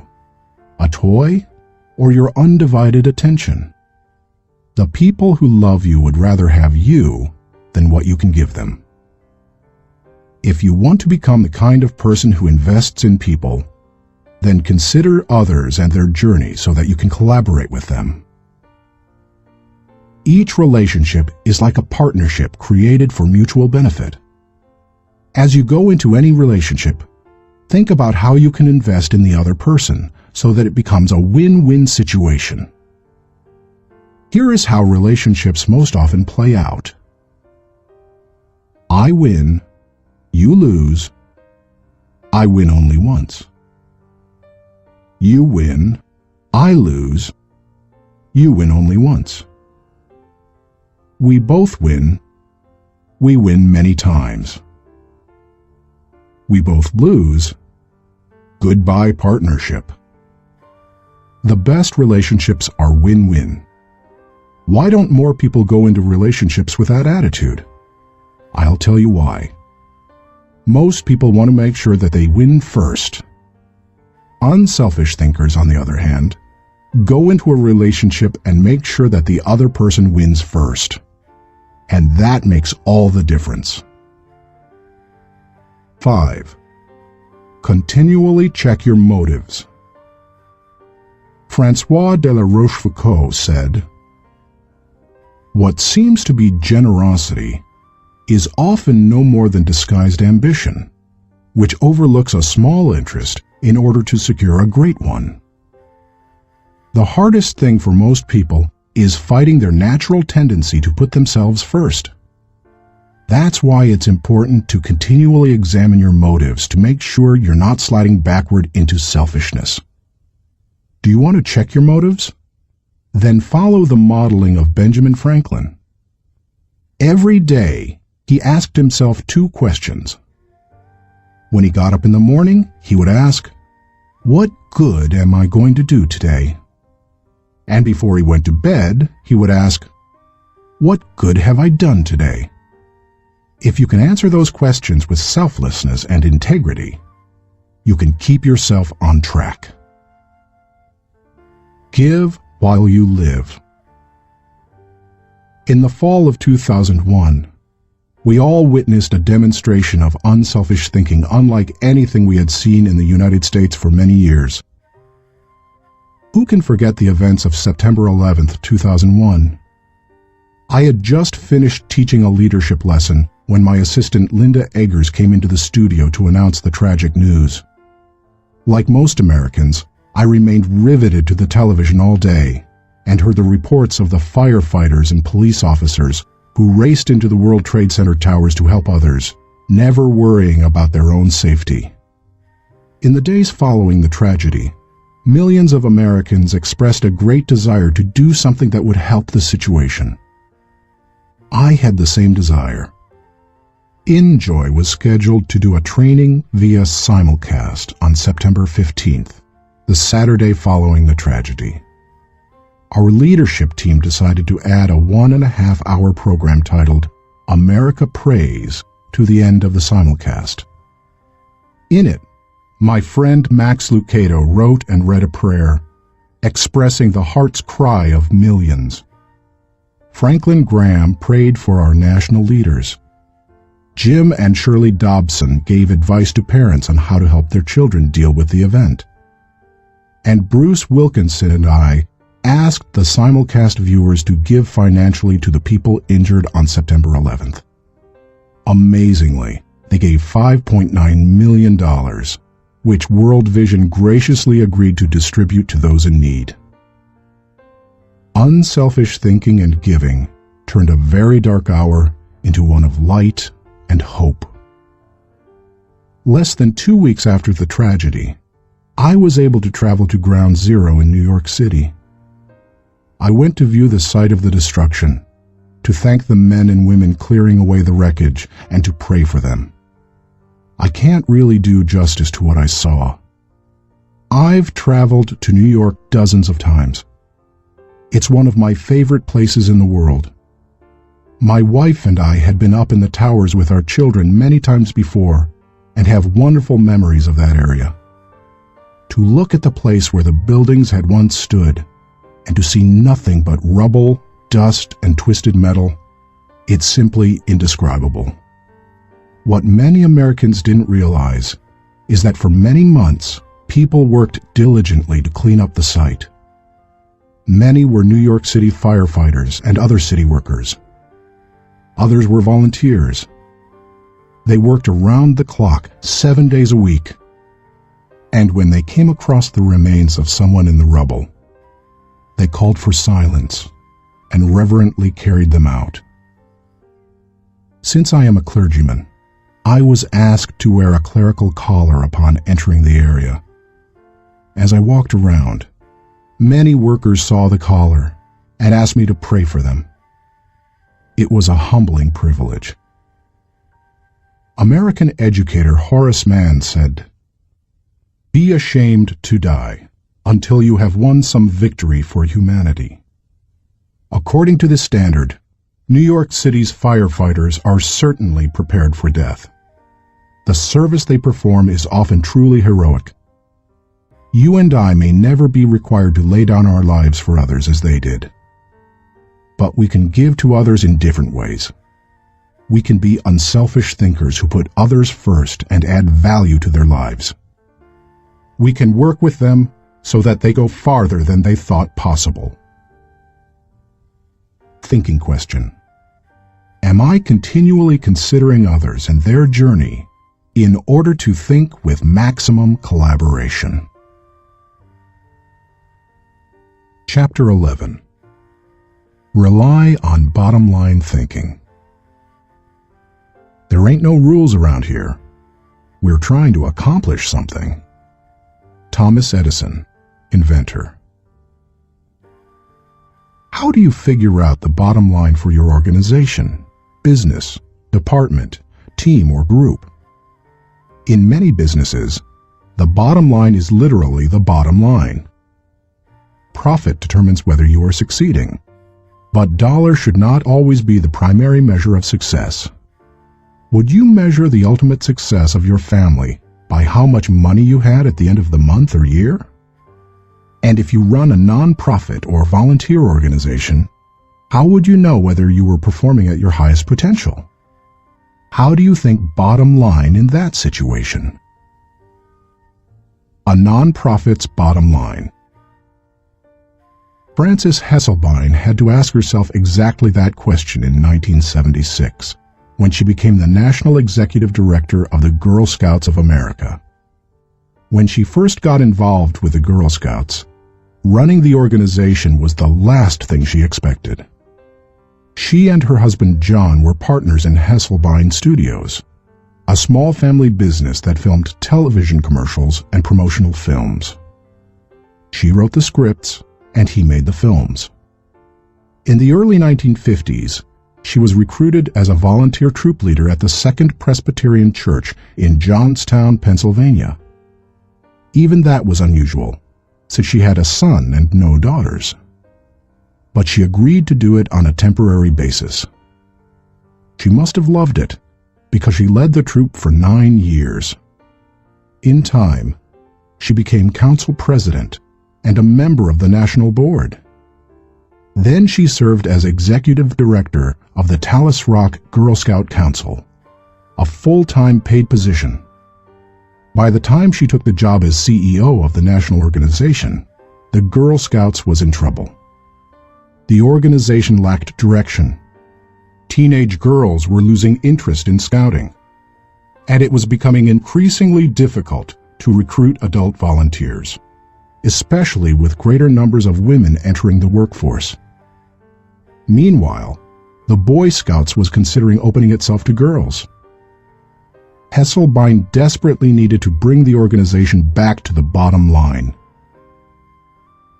We kept asking ourselves very simple questions, she says. What is our business? Who is our customer? And what does the customer consider value? If you're the Girl Scouts, IBM, or AT&T, you have to manage for a mission. Hesselbein's focus on mission enabled her to identify the Girl Scouts' bottom line.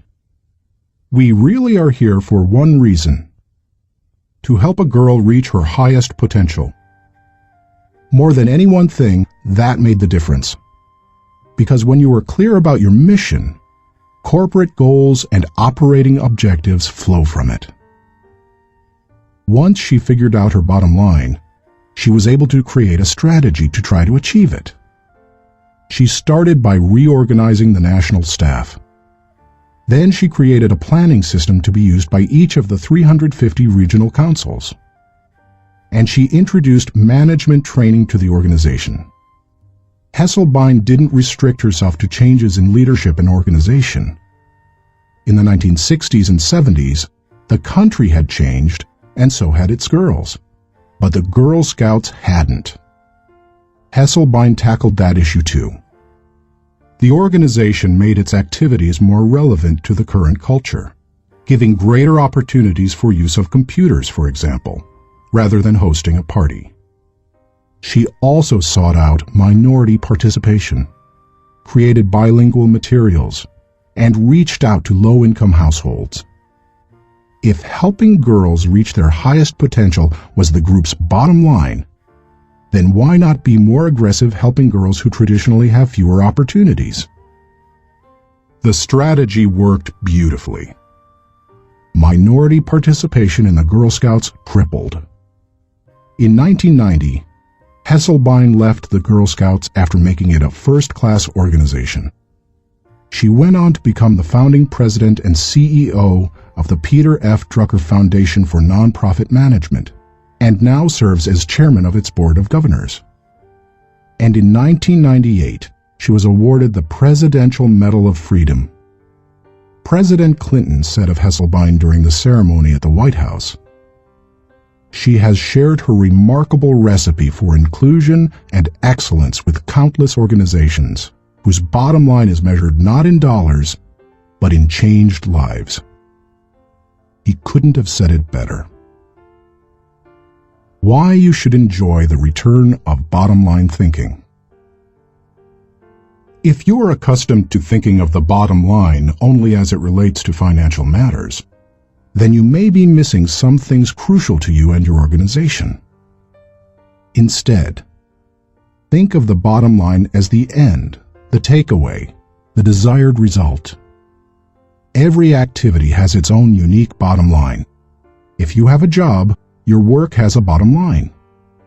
If you serve in your church, your activity has a bottom line. So does your effort as a parent or spouse, if you are one. As you explore the concept of bottom-line thinking, recognize that it can help you in many ways. 1. Bottom-line thinking provides great clarity. What's the difference between bowling and work? When bowling, it takes only 3 seconds to know how you've done. That's one reason people love sports so much. There's no waiting and no guessing about the outcome. Bottom-line thinking makes it possible for you to measure outcomes more quickly and easily. It gives you a benchmark by which to measure activity. It can be used as a focused way of ensuring that all your little activities are purposeful and line up to achieve a larger goal. 2. Bottom-line thinking helps you assess every situation. When you know your bottom line, it becomes much easier to know how you're doing in any given area. When Frances Hesselbein began running the Girl Scouts, for example, she measured everything against the organization's goal of helping a girl reach her highest potential. From the organization's management structure, which she changed from a hierarchy to a hub, down to what badges the girls could earn. There's no better measurement tool than the bottom line. 3. Bottom-line thinking helps you make the best decisions. Decisions become much easier when you know your bottom line.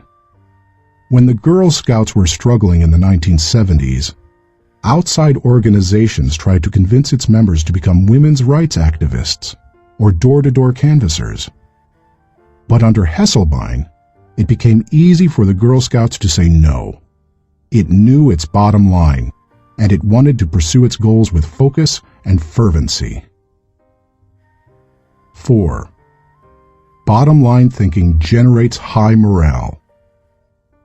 When you know the bottom line and you go after it, you greatly increase your odds of winning. And nothing generates high morale like winning. How do you describe sports teams that win the championship? Or company divisions that achieve their goals? Or volunteers who achieve their mission? They're excited. Hitting the target feels exhilarating, and you can hit it only if you know what it is. 5. Bottom line thinking ensures your future. If you want to be successful tomorrow, you need to think bottom line today.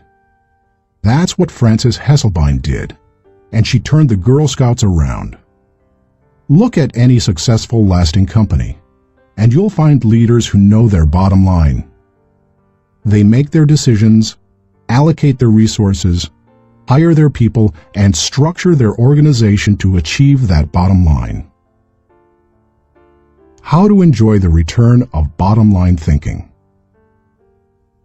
It isn't hard to see the value of the bottom line.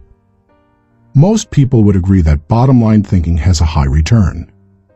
But learning how to be a bottom line thinker can be challenging. 1. Identify the real bottom line. The process of bottom line thinking begins with knowing what you're really going after. It can be as lofty as the big picture vision, mission, or purpose of an organization.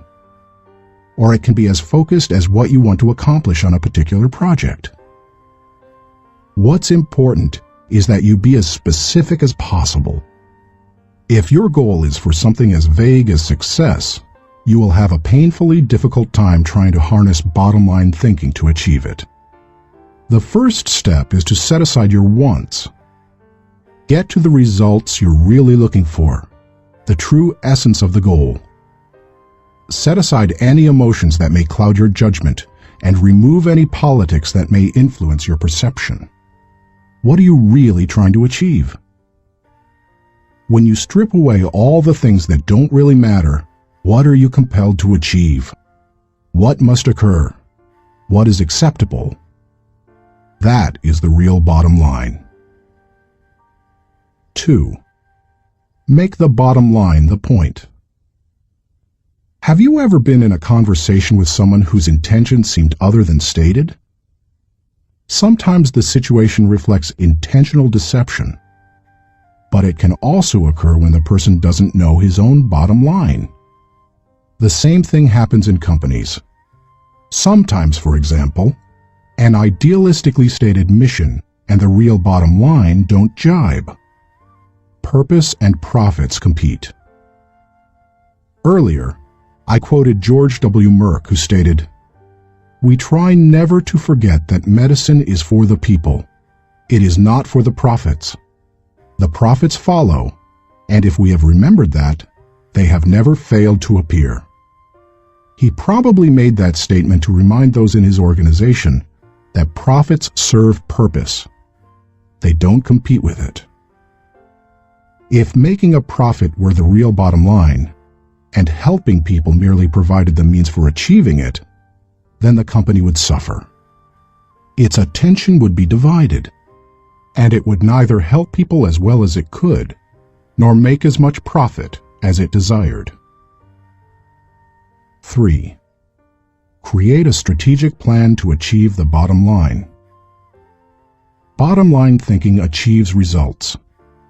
Therefore, it naturally follows that any plans that flow out of such thinking must tie directly to the bottom line. And there can be only one, not two or three. Once the bottom line has been determined, a strategy must be created to achieve it. In organizations, that often means identifying the core elements or functions that must operate properly to achieve the bottom line. This is the leader's responsibility. The important thing is that when the bottom line of each activity is achieved, then the bottom line is achieved. If the sum of the smaller goals doesn't add up to the real bottom line, then either your strategy is flawed or you've not identified your real bottom line. 4. Align team members with the bottom line. Once you have your strategy in place, make sure your people line up with your strategy. Ideally, all team members should know the big goal as well as their individual role in achieving it. They need to know their personal bottom line and how that works to achieve the organization's bottom line. 5. Stick with one system and monitor results continually. Dave Sutherland, the president of one of my companies, ISS, believes that some organizations get into trouble by trying to mix systems. He maintains that many kinds of systems can be successful, but mixing different systems or continually changing from one to another leads to failure. Dave says, "Bottom line thinking cannot be a one-time thing. It has to be built into the system of working and relating and achieving. You can't just tune into the desired result every now and then. Achieving with bottom line thinking must be a way of life, or it will send conflicting messages. I am a bottom line thinker. It is part of my system for achievement. I practice it every day. No other measurements, no wasted efforts." Dave calls members of his field team every night to ask the bottom line question they expect to hear. He continually keeps his eye on the company's bottom line by monitoring it for every core area. When it comes right down to it, regardless of your bottom line, you can improve it with good thinking. And bottom line thinking has a great return because it helps to turn your ideas into results. Like no other kind of mental processing, it can help you to reap the full potential of your thinking and achieve whatever you desire.